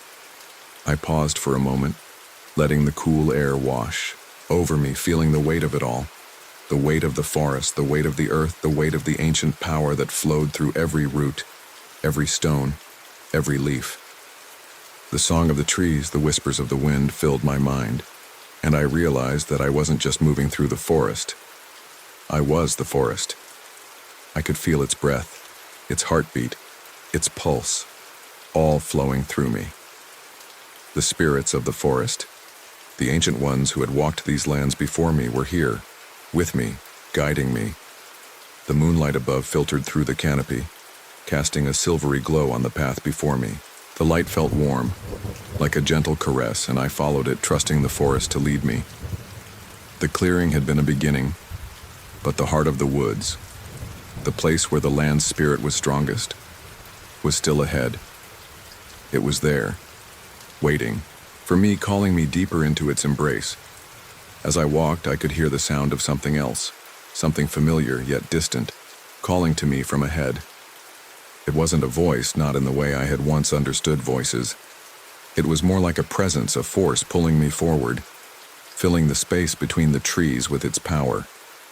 The air around me thickened, charged with a magnetic energy that seemed to hum in my very bones.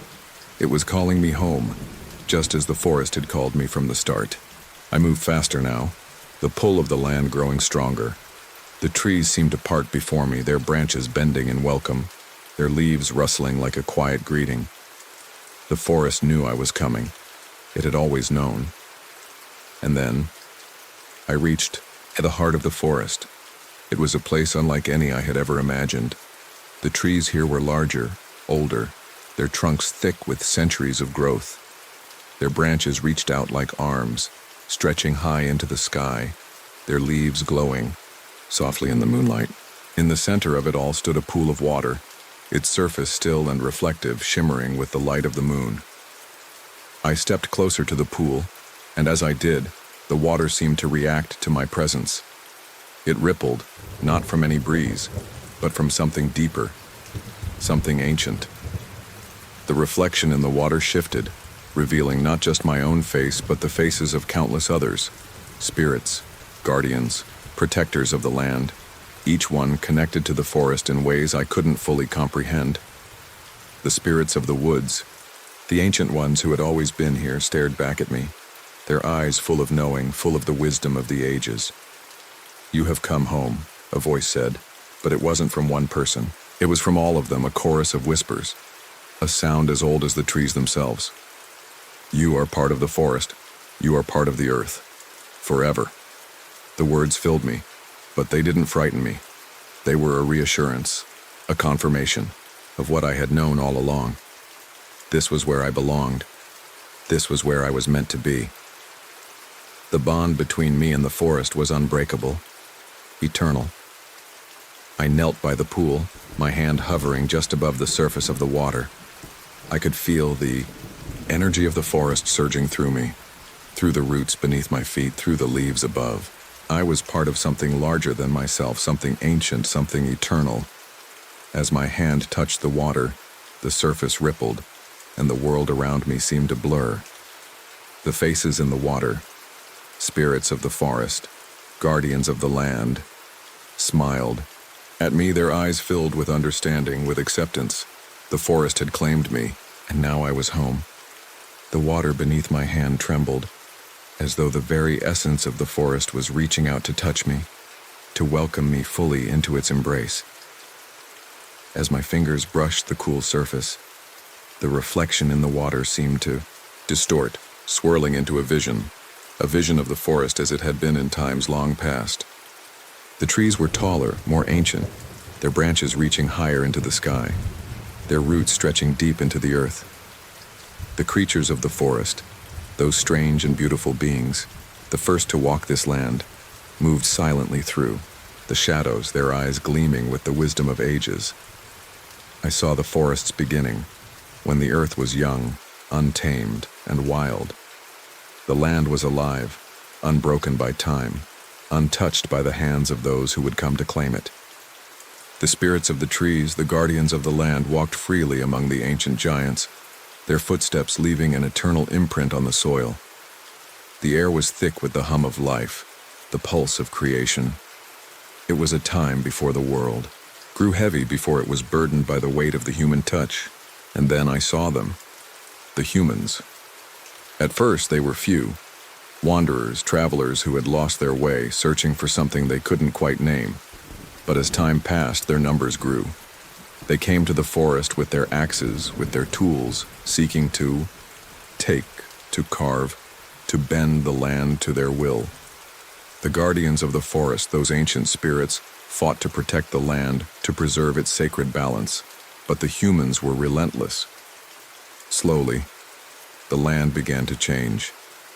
The trees were felled, the roots ripped from the earth, and the forest began to bleed. The vision in the water shifted again, and I saw myself, standing at the edge of the clearing, standing before the stone, just as I had done not long ago.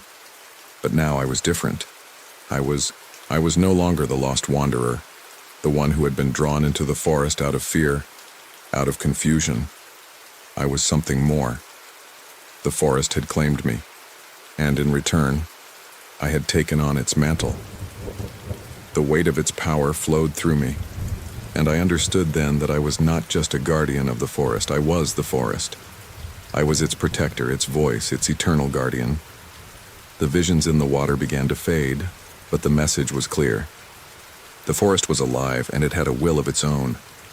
It had always been here long before humanity, and it would remain long after they were gone. The humans had come to claim the land, but the forest was not something to be claimed. It was a force, a living entity that could not be tamed, could not be controlled. It would endure as it always had. I stood up, the vision still lingering in my mind. The forest seemed to shift around me, the trees swaying gently in the wind, their leaves rustling like a soft whisper. The spirits of the land were with me, guiding me, showing me my place in this eternal cycle. I was no longer lost. I was home. The air around me seemed to hum with life, with energy, as though the forest was aware of my every movement.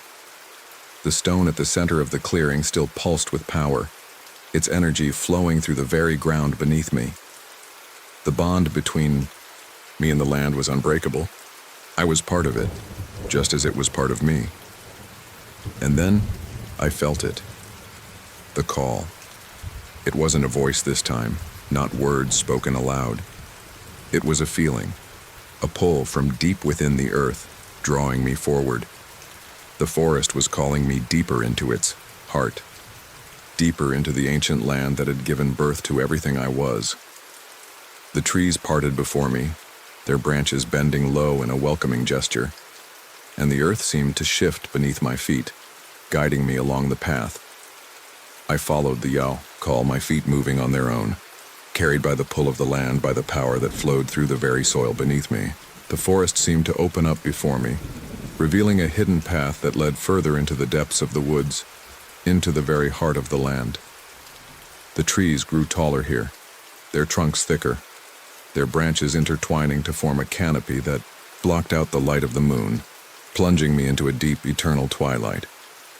The air grew thicker, charged with the energy of the forest. I could feel it in my blood, in my bones, in the very fibers of my being. I was no longer just a part of the forest. I was the forest. The whispers of the trees filled my mind, their voices merging with my own, guiding me deeper into the land, into the heart of the darkness. And then I reached it, the center. At the heart of the forest stood an ancient tree. It was the oldest tree I had ever seen, its trunk thick and gnarled, its branches stretching high above me, disappearing into the sky. The tree was alive, its bark covered in ancient runes, symbols that glowed with a faint, otherworldly light. This was the source, the heart of the forest, the place where all the power of the land flowed from. I stepped forward, my hand outstretched, and as I touched the bark, the world around me shifted. The tree pulsed with energy, and I felt it, deep within me, in the very core of my being. The forest had accepted me. The tree had chosen me. I was home. As my fingers touched the ancient bark of the tree, I felt the world around me dissolve. The wind, the trees, the very air itself seemed to hold its breath, and I could hear the earth whispering beneath me, pulling me deeper into its eternal song. The energy of the forest surged through me, flooding every part of my being, filling me with a strength I had never known. It wasn't just power. It was wisdom. It was history. It was the very soul of the land, ancient and eternal, flowing into me, becoming part of me. The runes on the tree's bark glowed brighter as I pressed my hand against it, the symbols shifting, rearranging, as though they were speaking to me in a language older than time itself. And then the voice came, not in words, but in the very essence of the forest, in the pulse of the earth. It was a deep, resonant hum that echoed in my chest, in my bones, in my heart. "You are the heart now," the forest said. Its voice was the wind in the trees, the rustle of the leaves, the song of the birds, and the howl of the distant wolves. "You have returned, and now you carry the forest with you. You are its protector, its guardian, its eternal watchman." Stood there for a long moment, feeling the weight of those words settle within me. I was the forest, and the forest was me. I could feel the roots deep below, twisting and turning, reaching out to every corner of the earth. I could feel the trees stretching toward the heavens, their branches a network of life that connected every living thing in the woods. I was a part of that network now, a thread woven into the tapestry of the forest's existence. And with that, knowledge. I felt the call once more. It wasn't just the trees or the creatures of the forest that called me. It was the land itself, the very earth that had shaped and nurtured everything. It was calling me to remember, to take my place in the cycle of life and death, of birth and decay. I had always belonged here, and now I had been chosen to protect it.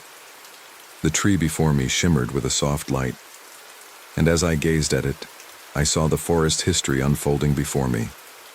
I saw the first seeds that had been planted, the first trees that had taken root, the first creatures that had roamed the earth. I saw the land before the humans came, before the forest was marred by the cutting of trees and the marking of land. I saw the way the forest had fought to protect itself, how it had grown strong, enduring the hands that sought to control it. I saw the guardians that had come before me, the spirits of the land who had watched over this place for as long as time itself. And now I was one of them. I pulled my hand away from the tree, and the world seemed to shift around me once more. The air was thick with energy, the forest humming with life, and I could feel the power of the land flowing through me, coursing through my veins. I was no longer just a part of the forest. I was the forest's voice, its protector. I would watch over it, guarding it from harm, ensuring that its balance was never disturbed. I turned away from the tree, and as I did, I felt the forest shift with me. The trees parted, the path ahead opening like a gateway. It was no longer the forest I had once wandered through, unsure of my place. This was my forest now. The very air, the very ground was mine to protect. I was the guardian of the land, and nothing would change that. The whispers of the trees, the rustling of the leaves, the calls of the animals, they were all speaking to me now, their voices clear and filled with purpose. You will watch over the forest, they said. You will guide the lost and protect the living. You will ensure that the balance is kept, and in return, the forest will be your home, forever. As I walked forward, I felt the forest's power flowing through me, strengthening me with every step. The moon above was full, its light casting a soft glow across the land, and the shadows of the trees seemed to dance in rhythm with my movements. I was one with the forest, and the forest was one with me. The boundaries between us had blurred, and now we were inseparable. I walked deeper into the woods, the earth beneath me soft and familiar, the air around me thick with life. The path ahead seemed endless, stretching on into the unknown, but I didn't fear it. I had no need to. The forest would guide me as it always had, and I would guide it, protecting it from harm, ensuring its survival. The forest had claimed me, and I had claimed the forest. Together we were eternal. As I walked deeper into the heart of the forest, the path before me seemed to stretch endlessly, winding through trees that towered above me like silent sentinels. The air was thick with the scent of moss and earth, and the hum of life surrounded me in every direction. The wind whispered through the branches, its soft voice like a song, a lullaby that carried the forest's ancient wisdom. The shadows seemed to shift with every step I took, but there was no fear in them, no sense of foreboding. They were companions, now not threats. I understood that. The darkness of the woods was not something to be feared, not something to be avoided.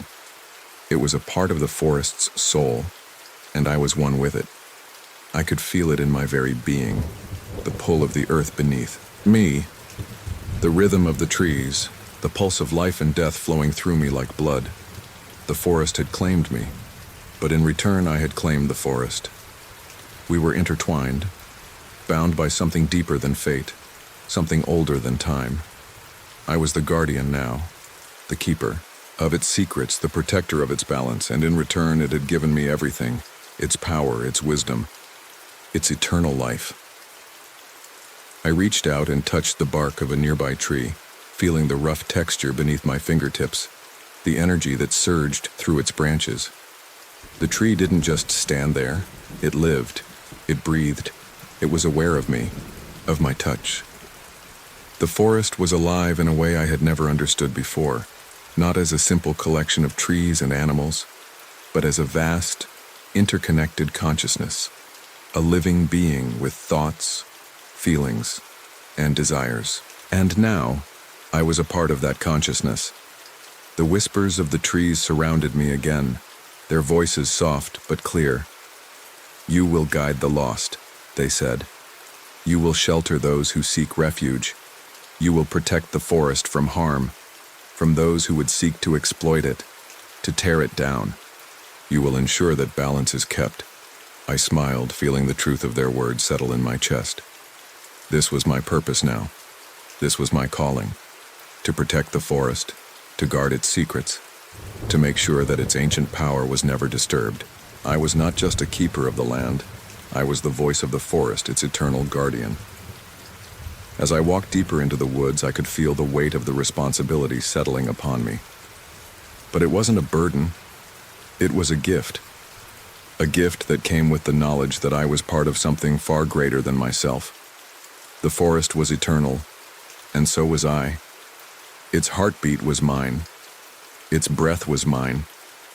Its life and death, its growth and decay were all part of the endless cycle that I would now oversee. The path ahead grew narrower as the trees thickened around me, their branches intertwining to form a canopy that blocked out most of the moonlight. But I wasn't afraid of the darkness anymore. I embraced it. The shadows were no longer my enemies, they were my allies, my friends. They were a part of the forest, and now they were a part of me. I stepped forward, my feet light upon the earth, my senses heightened, attuned to the slightest rustle of the leaves, the faintest shift in the air. I could hear the creatures of the forest moving around me, their footsteps soft on the damp ground. The foxes, the rabbits, the owls, each of them moving in harmony with the land, part of the same cycle of life and death that I now understood so intimately. And then, I heard it, a cry. It was distant at first, faint, almost lost in the wind, but as I listened it grew louder, more urgent, a voice calling for help. I froze, my heart pounding in my chest. The voice was unmistakable. It was the voice of someone lost, someone who had wandered too far into the forest, someone who didn't understand its ways. I turned toward the sound, the forest shifting around me as I moved. The trees parted, the path clearing before me, guiding me to the source of the cry. I wasn't afraid. The forest was guiding me, pulling me toward the one who needed help. It was my duty, my purpose. The cry grew louder, more desperate, and I quickened my pace, my feet barely touching the ground. The wind whispered around me, urging me forward. I could feel the pulse of the forest in my chest, like a heartbeat that matched my own. The trees seemed to bow before me, parting to make way, guiding me to the heart of the woods. And then I saw her, a woman, standing in the center of a small clearing, her eyes wide with fear, her body trembling. She looked out of place here, a stranger in the woods, lost and confused. Her clothes were torn, her face pale, and her breath came in shallow gasps. The moment our eyes met, I felt something stir inside me. A memory, a flicker of recognition. She was lost, but she wasn't just any wanderer. She was something more. I stepped forward, the wind swirling around me, and she looked up, her eyes locking onto mine. The fear in her gaze slowly began to fade, replaced by something else. Understanding, acceptance, maybe even relief. "You're here," she whispered, her voice trembling. You're the one who's been calling to me." I didn't speak, but I nodded, my gaze softening. I understood now. She had heard the call of the forest, just as I had. She had wandered into the woods seeking something, and the forest had led her to me. "You've come home," I said softly, my voice a part of the wind, a part of the trees. "The forest has claimed you, just as it claimed me." The woman took a hesitant step toward me, her eyes filled with awe and confusion.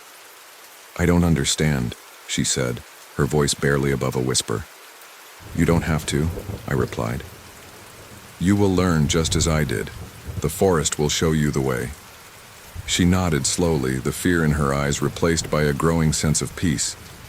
The forest had called her, and now, like me, she would become a part of it, one with its ancient spirit.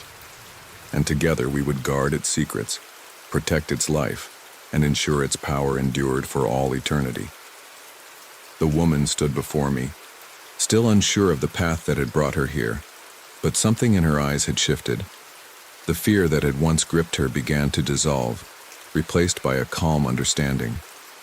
She was part of the forest now, just as I was. It was as if the very air around us had changed, had accepted her into its fold. The wind whispered once more, a song of welcome, and the trees seemed to sway in rhythm, their branches gently brushing the sky. "You will learn," I said again, my voice soft, filled with an ancient certainty. "The forest teaches those who listen. It speaks through the rustle of the leaves, through the movement of the branches, through the rhythm of the earth beneath your feet. It will show you the way." Her eyes lingered on me, as if she was searching for answers I couldn't yet give her. But she didn't ask again. She didn't need to. She could feel the same pull I had felt when I first entered this place.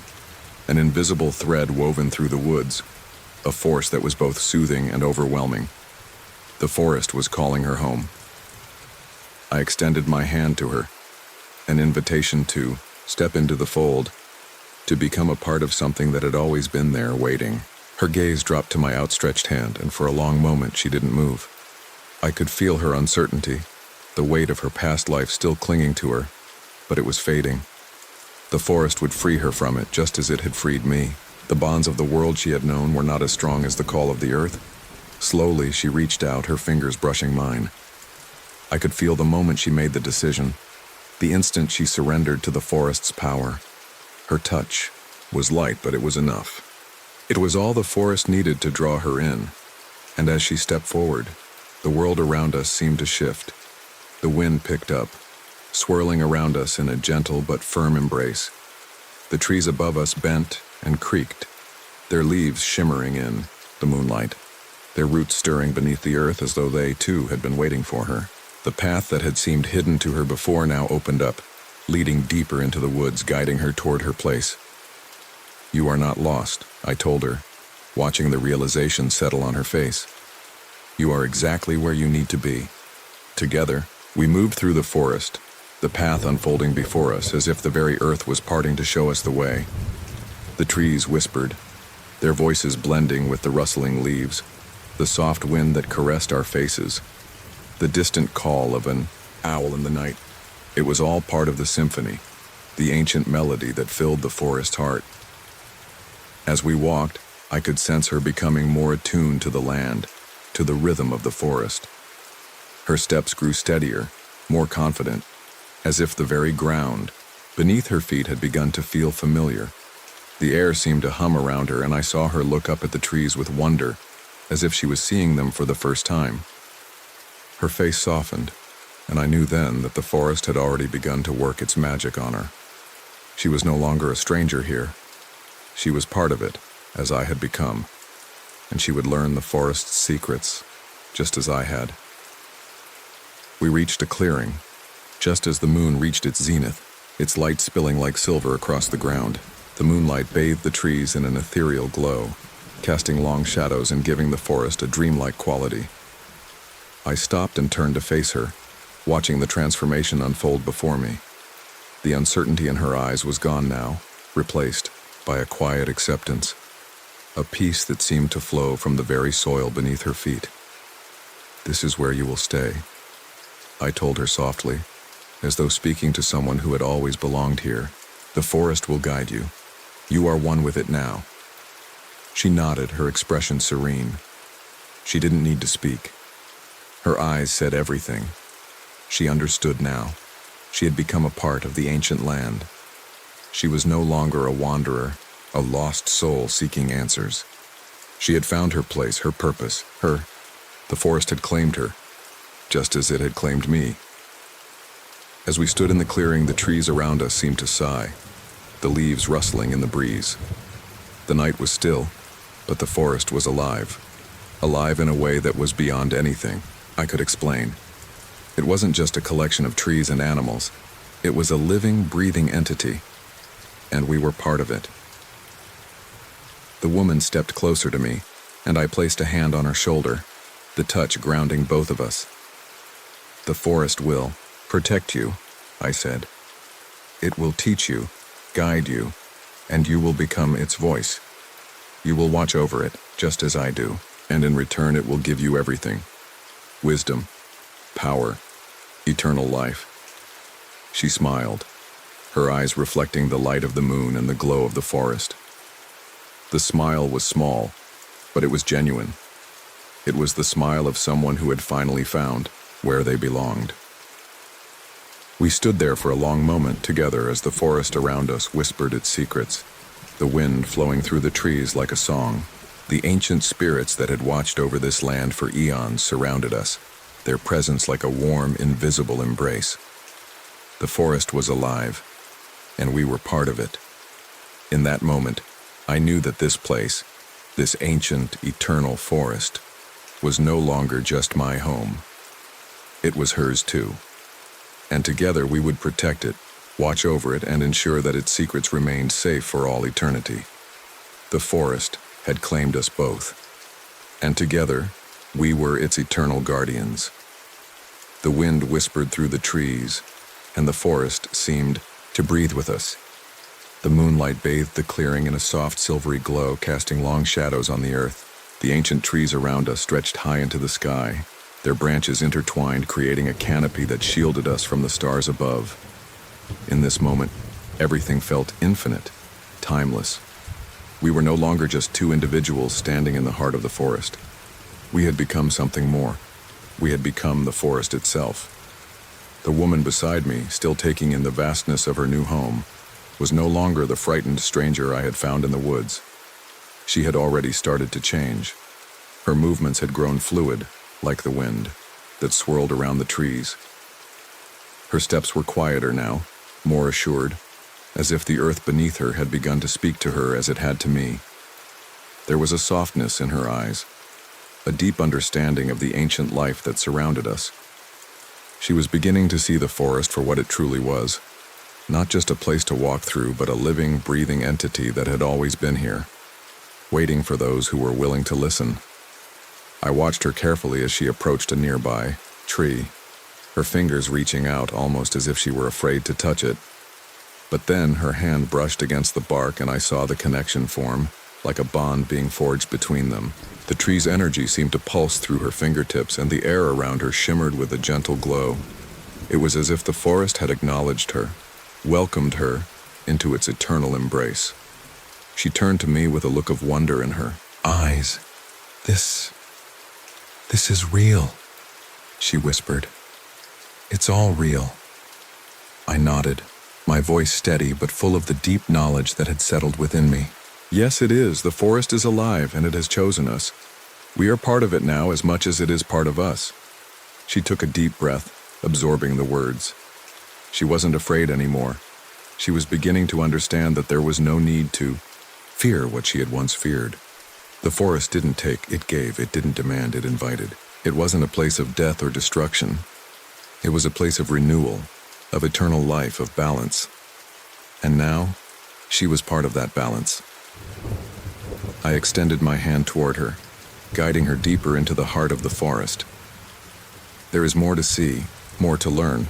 The forest will show you everything in time, but for now you must let it guide you. Let the land speak to you as it has to me." We walked together, the path unfolding before us as the trees parted in greeting, their branches bending low as if bowing to us. We moved silently, but there was no need for words. The forest spoke to us in the rustling of the leaves, in the soft groan of the ancient trunks as they shifted, as if they were breathing like living beings. The path led us toward the deep woods, toward the place where the roots of the land converged, where the true heart of the forest pulsed with an energy older than time itself. The woman looked at me, her face serious now, her gaze steady. "What happens now?" she asked. I turned to her, the weight of my role as the guardian settling deeper in my chest. "Now, we watch, we protect, we listen to the land, to the trees, to the whispers that fill the air. We guide those who seek the forest's shelter, and we keep the balance. We are the guardians of this place, its voice and its spirit. We ensure that the forest remains whole, and that it continues to grow, to breathe, to live." She nodded, her expression shifting from uncertainty to something more resolute. She understood now. There was no going back. The forest had chosen us, and now we were bound to it, forever. We continued our walk deeper into the forest's embrace, our steps light and sure. The trees seemed to open up before us, their leaves shimmering in the moonlight as if they were celebrating our presence. Every step we took was a reminder of the pact we had made, the promise we had sworn to keep, to protect the forest, to guard its secrets, and to ensure that its ancient power never faded. The forest, as vast and unyielding as it was no longer just a place to wander through. It was a place of belonging, a place where time moved differently, a place where life and death existed in perfect harmony. And now together we would be its eternal stewards. We arrived at a clearing, and as we stepped into it, the trees around us seemed to stand taller, their trunks shining with a faint, otherworldly glow. In the center of the clearing stood an ancient stone, just as I had seen when I first arrived in the forest. The stone pulsed with energy, its surface etched with symbols that seemed to shift and change before our eyes. I turned to the woman, who was standing just behind me, her gaze fixed on the stone. "This is where the heart of the forest lies," I said quietly. "This stone is the center. It holds the memories of the forest, its essence, its soul. And now it holds us." She stepped forward, her fingers brushing against the stone, and as she did, I felt it, a shift, a connection, a bond that had been formed between her and the forest. The energy around us surged, filling the clearing with a powerful hum, and I knew then that the forest had fully accepted her. She was no longer an outsider. She was one of us. She was a part of the eternal cycle. Together, we stood in the heart of the forest, surrounded by the trees that had always been there, watching over us, waiting for us, and we knew, deep within our souls, that we had found our place. We had become part of something eternal, something timeless, something that would never fade. The forest had claimed us, and we had claimed the forest. The clearing pulsed with life, as the air around us hummed with the energy of the forest. It was as if the very earth beneath us had come alive, responding to the connection that had been made. The stone, ancient and weathered by time, glowed softly, its symbols shifting in rhythm with our heartbeat. It was as though the forest itself had recognized the bond we shared, acknowledging that we were no longer just travelers passing through its realm. We were part of it now, as eternal as the trees, as constant as the moon in the sky above. I turned to the woman beside me, and for the first time since we had met, I saw no hesitation in her eyes. There was only understanding, acceptance, and a deep, unwavering sense of belonging. She had become part of the forest in a way that was beyond words. The forest had claimed her, just as it had claimed me, and in return, we had become its guardians, its stewards. She looked at me, her gaze steady and filled with a quiet strength. "What do we do now?" she asked, her voice barely a whisper, but her words carried the weight of everything that had come before. I smiled softly, feeling the weight of our new purpose settle on my shoulders. "Now, we watch over the forest," I said, my voice calm and certain. "We protect its secrets, ensure that its balance is maintained, and guide those who seek refuge in its embrace. The forest is alive, and it has always been alive. It's not a place that can be controlled or owned. It's a place that gives. And we are here to ensure that it continues to give, to nurture, to protect." She nodded, her eyes reflecting the same understanding that had settled within me. "We keep the balance," she repeated softly. "We are its voice." "Yes," I replied. "We are its voice, its heart. The forest speaks to those who listen, and we will listen for as long as we are able." We stood together in the clearing, the stone pulsing gently beneath our feet, and for the first time I realized that the forest had never truly been something to fear. It was not just a collection of trees and animals, not just an ancient place full of darkness and shadow.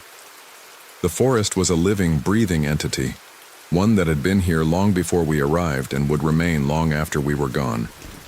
It was not something to be conquered or tamed. It was something to be revered, protected, and cherished. The wind whispered through the trees, its voice a soft, constant murmur that filled the air with the secrets of the forest. It was as though the forest itself was speaking to us, telling us its stories, sharing its wisdom. We had always been a part of it, and now we would be its eternal guardians. As we turned to leave the clearing, the trees parted before us, their branches bending in welcome. The path ahead seemed to stretch out forever, winding through the woods like a thread woven into the very fabric of the land. There was no sense of urgency in our steps, no need to rush. We had all the time in the world now. Time moved differently here in the forest. There were no clocks, no deadlines, no worries. There was only the rhythm of the earth, the pulse of the land, the song of the trees. Together we moved through the woods, the path unfolding before us as we walked side by side, our connection to the land growing stronger with every step. The forest seemed to recognize us, to acknowledge us as its protectors, its keepers. The trees swayed gently in the wind, their leaves rustling as if to greet us, to remind us that we were never alone here. The creatures of the forest, those silent, watchful beings, moved around us, their eyes glowing softly in the shadows, their presence as constant as the night. In the distance, I could hear the call of an owl, its hoot echoing through the trees. The sound was familiar, soothing, like a lullaby sung by the forest itself. And as we walked, I could feel the bond between us and the land growing stronger, deeper, more profound. We were part of it, just as it was a part of us. We had come here, as strangers, lost and uncertain, but now we were no longer lost. We had found our place. The forest had claimed us, and in return we had claimed it. We walked in silence for a long while, each of us absorbed in the deep connection we now shared with the land. The forest was alive, and we were its heartbeat. We would keep it safe. We would protect it from harm. We would ensure that its ancient power never faded. And as the moon hung high in the sky above us, its light filtering through the canopy of leaves, I knew that we would never be alone again. The forest had chosen us, and we had chosen it. Together, we were eternal. The days blurred together as we moved through the forest, our lives now intertwined with its rhythm, its ancient pulse. Each moment felt timeless, as if the very essence of the forest had woven itself into our hearts, binding us to this place in a way I could never have imagined before. The trees, the wind, the earth beneath our feet, they were our companions now, our allies, and together, we watched over the land, ensuring its secrets remained hidden and its balance was never disturbed. In the quiet of the night, when the stars above seemed distant and the moon cast a silver glow across the woods, I could feel the deep hum of the forest surrounding us.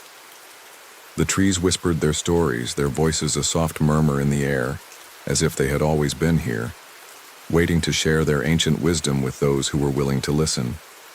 And I listened, just as I had before, my connection to the land deepening with every passing day. The woman who had come to the forest with uncertainty now stood by my side as an equal, her steps as sure as mine. Her understanding of the forest had grown beyond the surface, beyond the trees and the paths. She had become one with the land, a part of its soul. She could hear the whispers, feel the pulse of the earth beneath her feet, and she was no longer afraid. We spent our days in quiet harmony, moving through the forest like its very breath. We tended to the wounded creatures, helped those who had lost their way, and watched over the balance that kept the forest thriving. And in the stillness of the night, when the wind shifted and the trees groaned under the weight of time, we knew that we were fulfilling our purpose. This was our calling. This was what we had been chosen for. One evening, as the sun dipped below the horizon and the forest was bathed in the soft golden light of dusk, I felt the familiar pull in the air, the whisper that had called to me once before, the voice of the forest beckoning me towards something deep within. I turned to the woman beside me and she nodded as if she too had felt it. It was time to go deeper. We moved quietly through the woods, our footsteps light on the forest floor. The trees seemed to part before us, their branches bowing as though they recognized our need, our purpose. The path ahead was familiar yet strange, twisting in ways I couldn't quite explain, as if the forest itself were guiding us to a place we had never been before. We followed the call, trusting the land to lead us where we needed to go. After a time, we arrived at a clearing unlike any other. It was bathed in moonlight, the ground soft and untouched, and at its center stood an enormous tree.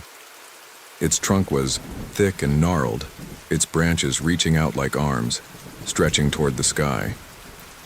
The leaves shimmered with a faint, otherworldly glow, and the air around it was thick with an energy I had never felt before. It was the heart of the forest, the very source of its power. The woman stepped forward, her gaze fixed on the tree, and I followed her, drawn to its presence.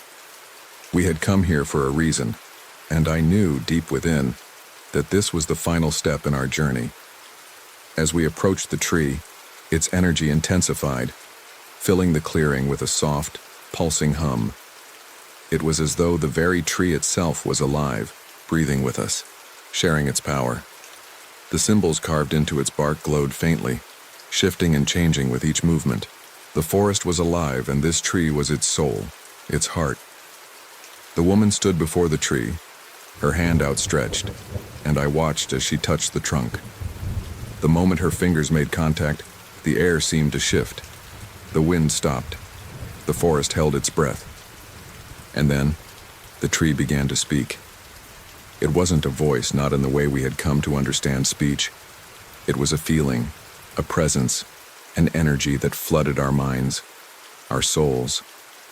It was the ancient voice of the forest itself, speaking through the tree, through the very land beneath our feet.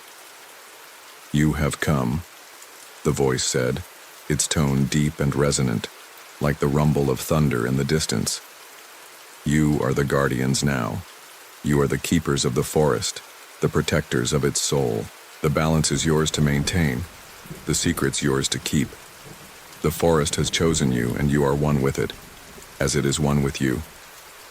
I felt the weight of the words settle deep within me, and I knew with certainty that this was our true purpose. We were no longer just protectors of the land. We were its heart, its pulse. We were the forest, and the forest was us. The woman stepped back, her face filled with a mixture of awe and understanding. She had heard the forest's call, just as I had, and now we both knew that we were bound to it, not just for this lifetime, but for eternity. We were its eternal stewards, its guardians, and nothing could ever change that. The tree's energy began to fade, its glow dimming as the voice receded into the earth. The air grew still once more, and the forest returned to its quiet rhythm. But the bond between us and the land remained. The pull of the forest, its heartbeat, its breath would forever guide us.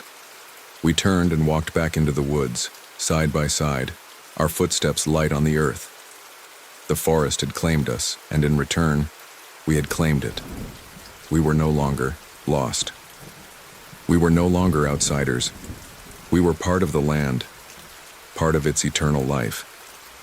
And together, we would protect it. The days passed, but time felt different now. It no longer moved in the sharp, linear way it once had, measured by the rising and setting of the sun. Time flowed with the rhythm of the forest, stretching and contracting as if it were part of a living, breathing entity, like the wind that swirled through the trees or the rustle of leaves in the breeze. I could feel the passage of time in my bones, but it wasn't something I needed to track anymore. The forest itself was a guide, its pulse steady and unwavering, and we moved with it, timeless, eternal. The woman beside me, once a stranger in these woods, had become as much a part of the land as I had. Her steps were light and sure, her body now attuned to the rhythm of the forest. She could feel the pull of the roots beneath her feet, the whisper of the trees in her mind, the heartbeat of the earth beneath the soles of her shoes. She was no longer the wanderer who had stumbled into the forest out of fear and confusion. She was a guardian now, as much a part of this place as the very soil beneath us. She had found her home. Together, we were eternal. The days blurred together as we moved through the forest, our lives now intertwined with its rhythm, its ancient pulse. Each moment felt timeless, as if the very essence of the forest had woven itself into our hearts, binding us to this place in a way I could never have imagined before. The trees, the wind, the earth beneath our feet. They were our companions now, our allies, and together, we watched over the land, ensuring its secrets remained hidden and its balance was never disturbed. In the quiet of the night, when the stars above seemed distant and the moon cast a silver glow across the woods, I could feel the deep hum of the forest surrounding us. The trees whispered their stories, their voices a soft murmur in the air, as if they had always been here, waiting to share their ancient wisdom with those who were willing to listen. And I listened, just as I had before, my connection to the land deepening with every passing day. The woman who had come to the forest with uncertainty now stood by my side as an equal, her steps as sure as mine. Her understanding of the forest had grown beyond the surface, beyond the trees and the paths. She had become one with the land, a part of its soul. She could hear the whispers, feel the pulse of the earth beneath her feet, and she was no longer afraid. We spent our days in quiet harmony, moving through the forest like its very breath. We tended to the wounded creatures, helped those who had lost their way, and watched over the balance that kept the forest thriving. And in the stillness of the night, when the wind shifted and the trees groaned under the weight of time, we knew that we were fulfilling our purpose. This was our calling. This was what we had been chosen for. One evening, as the sun dipped below the horizon and the forest was bathed in the soft golden light of dusk, I felt the familiar pull in the air, the whisper that had called to me once before, the voice of the forest beckoning me towards something deep within. I turned to the woman beside me and she nodded as if she too had felt it. It was time to go deeper. We moved quietly through the woods, our footsteps light on the forest floor. The trees seemed to part before us, their branches bowing as though they recognized our need, our purpose. The path ahead was familiar yet strange, twisting in ways I couldn't quite explain, as if the forest itself were guiding us to a place we had never been before. We followed the call, trusting the land to lead us where we needed to go. After a time, we arrived at a clearing unlike any other. It was bathed in moonlight, the ground soft and untouched, and at its center stood an enormous tree. Its trunk was thick and gnarled, its branches reaching out like arms, stretching toward the sky. The leaves shimmered with a faint, otherworldly glow, and the air around it was thick with an energy I had never felt before. It was the heart of the forest, the very source of its power. The woman stepped forward, her gaze fixed on the tree, and I followed her, drawn to its presence. We had come here for a reason, and I knew deep within that this was the final step in our journey. As we approached the tree, its energy intensified, filling the clearing with a soft, pulsing hum. It was as though the very tree itself was alive, breathing with us, sharing its power. The symbols carved into its bark glowed faintly, shifting and changing with each movement. The forest was alive, and this tree was its soul, its heart. The woman stood before the tree, her hand outstretched, and I watched as she touched the trunk. The moment her fingers made contact, the air seemed to shift. The wind stopped. The forest held its breath. And then, the tree began to speak. It wasn't a voice, not in the way we had come to understand speech. It was a feeling, a presence, an energy that flooded our minds, our souls. It was the ancient voice of the forest itself, speaking through the tree, through the very land beneath our feet. "You have come," the voice said, its tone deep and resonant, like the rumble of thunder in the distance. "You are the guardians now. You are the keepers of the forest, the protectors of its soul. The balance is yours to maintain, the secret's yours to keep. The forest has chosen you, and you are one with it, as it is one with you." I felt the weight of the words settle deep within me, and I knew with certainty that this was our true purpose. We were no longer just protectors of the land. We were its heart, its pulse. We were the forest, and the forest was us. The woman stepped back, her face filled with a mixture of awe and understanding. She had heard the forest's call, just as I had, and now we both knew that we were bound to it, not just for this lifetime, but for eternity. We were its eternal stewards, its guardians, and nothing could ever change that. The tree's energy began to fade, its glow dimming as the voice receded into the earth. The air grew still once more, and the forest returned to its quiet rhythm. But the bond between us and the land remained. The pull of the forest, its heartbeat, its breath would forever guide us. We turned and walked back into the woods, side by side, our footsteps light on the earth. The forest had claimed us, and in return, we had claimed it. We were no longer lost. We were no longer outsiders. We were part of the land, part of its eternal life. And together, we would protect it. The days passed, but time felt different now. It no longer moved in the sharp, linear way it once had, measured by the rising and setting of the sun. Time flowed with the rhythm of the forest, stretching and contracting as if it were part of a living, breathing entity, like the wind that swirled through the trees or the rustle of leaves in the breeze. I could feel the passage of time in my bones, but it wasn't something I needed to track anymore. The forest itself was a guide, its pulse steady and unwavering, and we moved with it, timeless, eternal. The woman beside me, once a stranger in these woods, had become as much a part of the land as I had.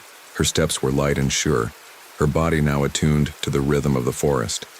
She could feel the pull of the roots beneath her feet, the whisper of the trees in her mind, the heartbeat of the earth beneath the soles of her shoes. She was no longer the wanderer who had stumbled into the forest out of fear and confusion.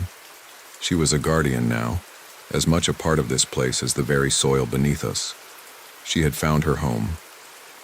The woman standing beside me had her hand on the stone pedestal, her fingers brushing the shifting symbols, and I could see the same understanding in her eyes that I had felt when I first made the connection with the forest. The power that had surged through me had found its way into her as well, filling her with a sense of purpose, a sense of belonging that no words could explain. She was no longer an outsider in the forest. She was part of it, one with its rhythm, its breath, its heartbeat. I turned to her, my voice soft but filled with the weight of everything we had just experienced.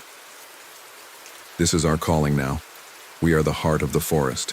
We will protect it, preserve its secrets, and ensure its power endures for as long as time itself. She nodded slowly, her eyes reflecting the same depth of understanding that had taken root within me. She had heard the forest's call, and now she knew the truth. The forest was not just a collection of trees and creatures. It was a living, breathing entity, and we had been chosen to guard its heart, to be its stewards, to ensure that its balance was never disturbed. We stood there for a long while, in the presence of the great tree and the stone pedestal, the air still and thick with the energy that had flowed through us. The whispers of the forest filled our minds, their voices melding into one unified sound, a song of life and eternity. I felt the pull of the forest's call once more, deep in my chest, as if the land itself was urging us forward, guiding us to the next step in our journey. There was more to learn, more to understand, and the forest would show us in its own time. We turned, the path before us unfolding as if the very earth was welcoming us home. The trees around us seemed to bend low, their branches almost touching, the ground as if to greet us, to guide us along the way. There was no fear in the darkness that surrounded us. The shadows were no longer threats. They were protectors, silent watchers in the night, as much a part of the forest as the wind that swept through the trees. We walked silently, the soft rustle of the leaves beneath our feet the only sound that filled the air. The forest seemed to shift with us, its presence as constant as the stars above, as eternal as the land itself. We had become part of it, and it had become part of us. We were bound together, connected by something deeper than words, deeper than time. As we moved deeper into the forest, the trees began to thin, and the moonlight broke through the canopy, casting a soft glow across the path. In the distance, I saw something, a flicker of light, a faint glow coming from beyond the trees. It was distant, but it was unmistakable. It was calling us, beckoning us toward it. I glanced at the woman beside me, and I saw the same spark of recognition in her eyes. She had felt it too. The forest was calling us forward, urging us to follow the path that lay ahead. We quickened our pace, the glow ahead growing brighter with every step we took. The air around us seemed to hum with anticipation, as if the forest itself was waiting for us to reach the source of the light. The trees began to open up, parting like a curtain, and before us stood a clearing, bathed in the soft light of the moon. At the center of the clearing was another stone pedestal, this one taller and more intricate than the first. Its surface was covered in symbols that seemed to shift and move, glowing faintly in the moonlight. The light emanating from the pedestal was soft but intense, like a beacon calling us toward it. The ground around it was covered in moss, the earth thick and rich with the energy of the forest. The air was still, but filled with an almost palpable energy, as though the very earth was holding its breath. I stepped forward, my hand outstretched toward the stone. As my fingers brushed its surface, a surge of energy flooded through me, deeper than anything I had felt before. The forest seemed to shift, the trees groaning as if they were waking from a long slumber, and the symbols on the pedestal began to glow brighter, swirling in intricate patterns. The voice of the forest filled my mind once again, its deep, resonant tone like the sound of distant thunder. "You have come far," it said. "But the true journey begins now. You are the protectors of the forest's heart, and its power flows through you. You will guard it from those who seek to destroy it, from those who do not understand its true power. You will be its voice, its strength, its eternal guardians." The words filled me, and I knew without a doubt that our purpose was clear. We were the protectors. We were the guardians of the forest, the keepers of its secrets, and we would ensure that its heart remained untouched, its power protected from those who would seek to exploit it. The woman stepped forward, placing her hand next to mine on the pedestal, and I felt the connection grow stronger. The forest had claimed us, and now we would claim our place as its guardians. Together, we would protect the forest. Together, we would be its eternal stewards. The energy that surged through us as we stood together, our hands resting on the stone pedestal, was unlike anything I had ever felt. It wasn't just power. It was understanding, a deep, ancient knowing that ran through the very fabric of the forest and into our souls. The pedestal pulsed beneath our fingers, its light flickering and shifting as if it was alive, as if it recognized us, acknowledged us as its guardians. And in that moment, I understood the weight of the task we had taken on, but I also felt an overwhelming sense of peace. This was where we belonged. This was what we were meant to do. The whisper of the trees, the murmur of the wind, and the deep hum of the earth surrounded us, their voices blending into one harmonious sound, a symphony that echoed in the very bones of the forest. The forest was alive. Its energy, its spirit, its heartbeat, it all flowed through us, and I could feel it. We were one with the land, as inseparable as the roots beneath the ground, as constant as the moon in the sky. I turned toward the woman, her face illuminated by the soft glow of the pedestal. She looked at me, her eyes filled with quiet determination. She had always known, even when she had first wandered into the woods, unsure and lost. She had always known she was meant for something greater. And now together, we were a part of something much older, much more powerful than anything we had ever imagined. The path ahead of us stretched out, dark and winding, but there was no hesitation in our steps. The forest had opened up before us, its secrets laid bare, and now we would walk its ancient paths together. The trees seemed to lean toward us, their branches swaying as if to guide us, to show us the way. We moved forward, not as strangers, but as the forest's eternal guardians, its stewards, its protectors. The moon above was full, its light casting long shadows across the clearing, the silver beams filtering through the canopy of leaves. The wind stirred the branches, sending a soft rustle through the leaves, a whisper that echoed in the quiet of the night. The forest was awake, alive with energy, and we were a part of it. There was no more fear, no more doubt, only a deep, unshakable sense of purpose. We walked side by side, the silence around us no longer heavy but comforting, like the steady beat of a heart, a rhythm that matched our own. The night was still, but it was filled with life, with the pulse of the earth beneath our feet. The creatures of the forest, silent and watchful, watched us as we passed, their eyes glowing softly in the darkness. They too were a part of this place, and they knew us now. We were their guardians, just as they were our allies. We reached the edge of the clearing, and I felt a subtle shift in the air. It was as if the very forest was taking a deep breath, as if it was preparing for something. And then, in the distance, I saw it. A faint light, a glow on the horizon. It was distant, but unmistakable. The forest was calling us forward, beckoning us deeper into its heart, to a place we had not yet discovered. The woman looked at me, her face illuminated by the soft light of the moon. She didn't speak, but I could see the question in her eyes. The pull was stronger now, as if the very earth beneath our feet was urging us onward. The forest had something to show us, something we needed to see. Without a word, I began to move forward, my steps steady and sure, drawn by the call that seemed to echo through the very air. The path ahead of us was winding, twisting between the trees, but there was no fear. There was only the steady rhythm of our breath, the pulse of the forest, and the knowledge that we were on the right path. The light ahead grew brighter as we moved, casting a soft glow across the trees, illuminating the path before us. It was like a beacon, a sign that we were moving toward something important, something that would reveal more of the forest's ancient power, more of its secrets. And then we arrived.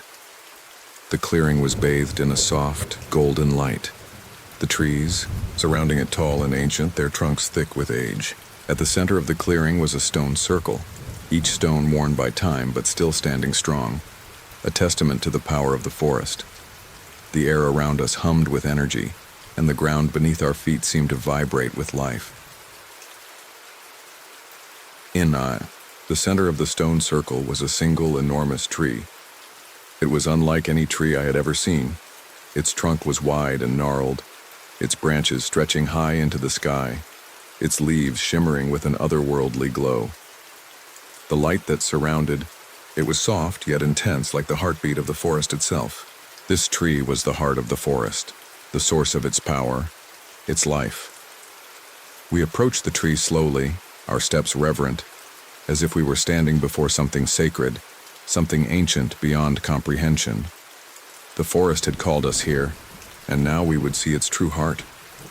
I placed my hand on the trunk of the tree, and as I did, I felt the surge of energy flood through me, deeper than anything I had ever experienced. The earth beneath me trembled, and I could hear the trees groaning, their branches reaching higher, their roots extending deeper. The forest was alive in a way I had never understood before, its power flowing through me, into me. The voice of the forest filled my mind again, but this time it was not a whisper. It was a song, a melody that filled my soul with an understanding that transcended words. You are the protectors now. The heart of the forest is yours to guard, yours to nurture. This land is alive, and you are its stewards, its keepers. The forest will endure through you. I turned to the woman beside me, her face illuminated by the glow of the tree, and I saw the same understanding in her eyes. We had been chosen, and together we would ensure that the heart of the forest remained untouched, its power preserved, its life eternal. The forest had claimed us, and we had claimed it in return. The night stretched on, but it no longer held the weight of uncertainty. We had stepped into our roles as guardians of the forest, not because we had been chosen, but because we had chosen to accept the responsibility of the land's heartbeat. We were no longer wanderers. We were part of the eternal rhythm of the forest, its pulse in sync with our own. The call had led us here, to the heart of the forest, and now we stood as its protectors, watching over its secrets, its life. The tree before us seemed to glow with a quiet power, as if it had always been waiting for this moment. Its bark shimmered with faint symbols, ones we had seen before, but now they were clearer, more pronounced, as though the very earth was revealing the wisdom it had held hidden for millennia. The glow was not harsh, but soft, gentle, like the first light of dawn casting a tender warmth over the land. It was as though the tree itself was aware of the promise we had made, aware of the pact we had forged with the forest. The woman beside me, her face bathed in the light of the tree, reached out to touch its trunk. As her fingers brushed against the bark, I felt a ripple of energy pulse through the air, a sensation that resonated deep within my chest. It was as though the tree had recognized her, accepted her as a guardian, just as it had accepted me. And, in that moment, I understood. We were not just caretakers of the forest. We were its soul. We were the living embodiment of its eternal cycle, its beginning and its end. We stood there for a long while, silent, allowing the energy of the forest to fill us. The trees around us whispered their approval, their voices soft and continuous, as if speaking to us in a language that no words could capture. The night, the forest, the creatures that roamed beneath the canopy, they were all part of us now. And we, in turn, were part of them. We had always been. Eventually, the stillness began to deepen, and we both knew it was time. We turned and began our walk back, our steps slow but purposeful. The forest no longer seemed vast and daunting. It was home. Every shadow, every rustle, every whisper was familiar, comforting. The trees parted as we moved, their branches bending low, as though they were greeting us, welcoming us back. We had become part of their world, and they had become part of ours. The path we walked felt different now, as though the forest was unfolding itself in ways it had never done before. The air was filled with the scent of moss and damp earth, but there was something more, something deeper, something primal. It was the life force of the forest itself, flowing through us, connecting us with the very soul of the land. As we walked, we came across a clearing that had once been unfamiliar to me, but now it felt as though it had always been a part of my memory. The moon hung high above, casting its silver light across the clearing. In the center, a large stone stood, worn and weathered by time. Its surface was covered in delicate moss, and faint glowing symbols ran along its edges. This was no ordinary stone. It was a marker, a place of significance, and it seemed to beckon us. We approached it, and as we did, I felt the energy of the forest surge once more, its power rising from the depths of the earth. The symbols on the stone glowed brighter, shimmering with a light that mirrored the very essence of the forest. We stood there for a moment, absorbing the energy, allowing it to flow through us. "This is where it began," I said, my voice barely above a whisper. "The forest has always been here, always will be. We are just its caretakers, its stewards for a time. The stone holds its memories, its essence, and now we are part of that." The woman nodded, her eyes reflecting the light of the stone, filled with an understanding that could not be put into words. She had always known, deep within her, that she was meant for something greater. And now as we stood together, guardians of the forest, we understood the true depth of our role. We were more than just protectors of the land. We were its lifeblood, its breath, its voice. The wind stirred around us, and the trees seemed to whisper louder, as if celebrating our bond with the land. The forest was alive, and it was speaking to us, urging us to continue our journey, to watch over the balance that we had sworn to protect. Together, we turned from the stone, and as we walked back toward the heart of the forest, the path stretched out before us, winding like a river through the trees. There were no more doubts, no more fears. We had found our place, and we would remain here as guardians, as protectors of the eternal life that flowed through the land. The forest had claimed us, and in return, we had claimed it. And as the moon climbed higher in the sky, casting its silver light across the land, I knew that we were not alone. The forest was with us in every step we took, in every breath we shared, in every whisper of the wind. We were the forest, and the forest was us. Together, we were eternal. End of script. Sweet dreams.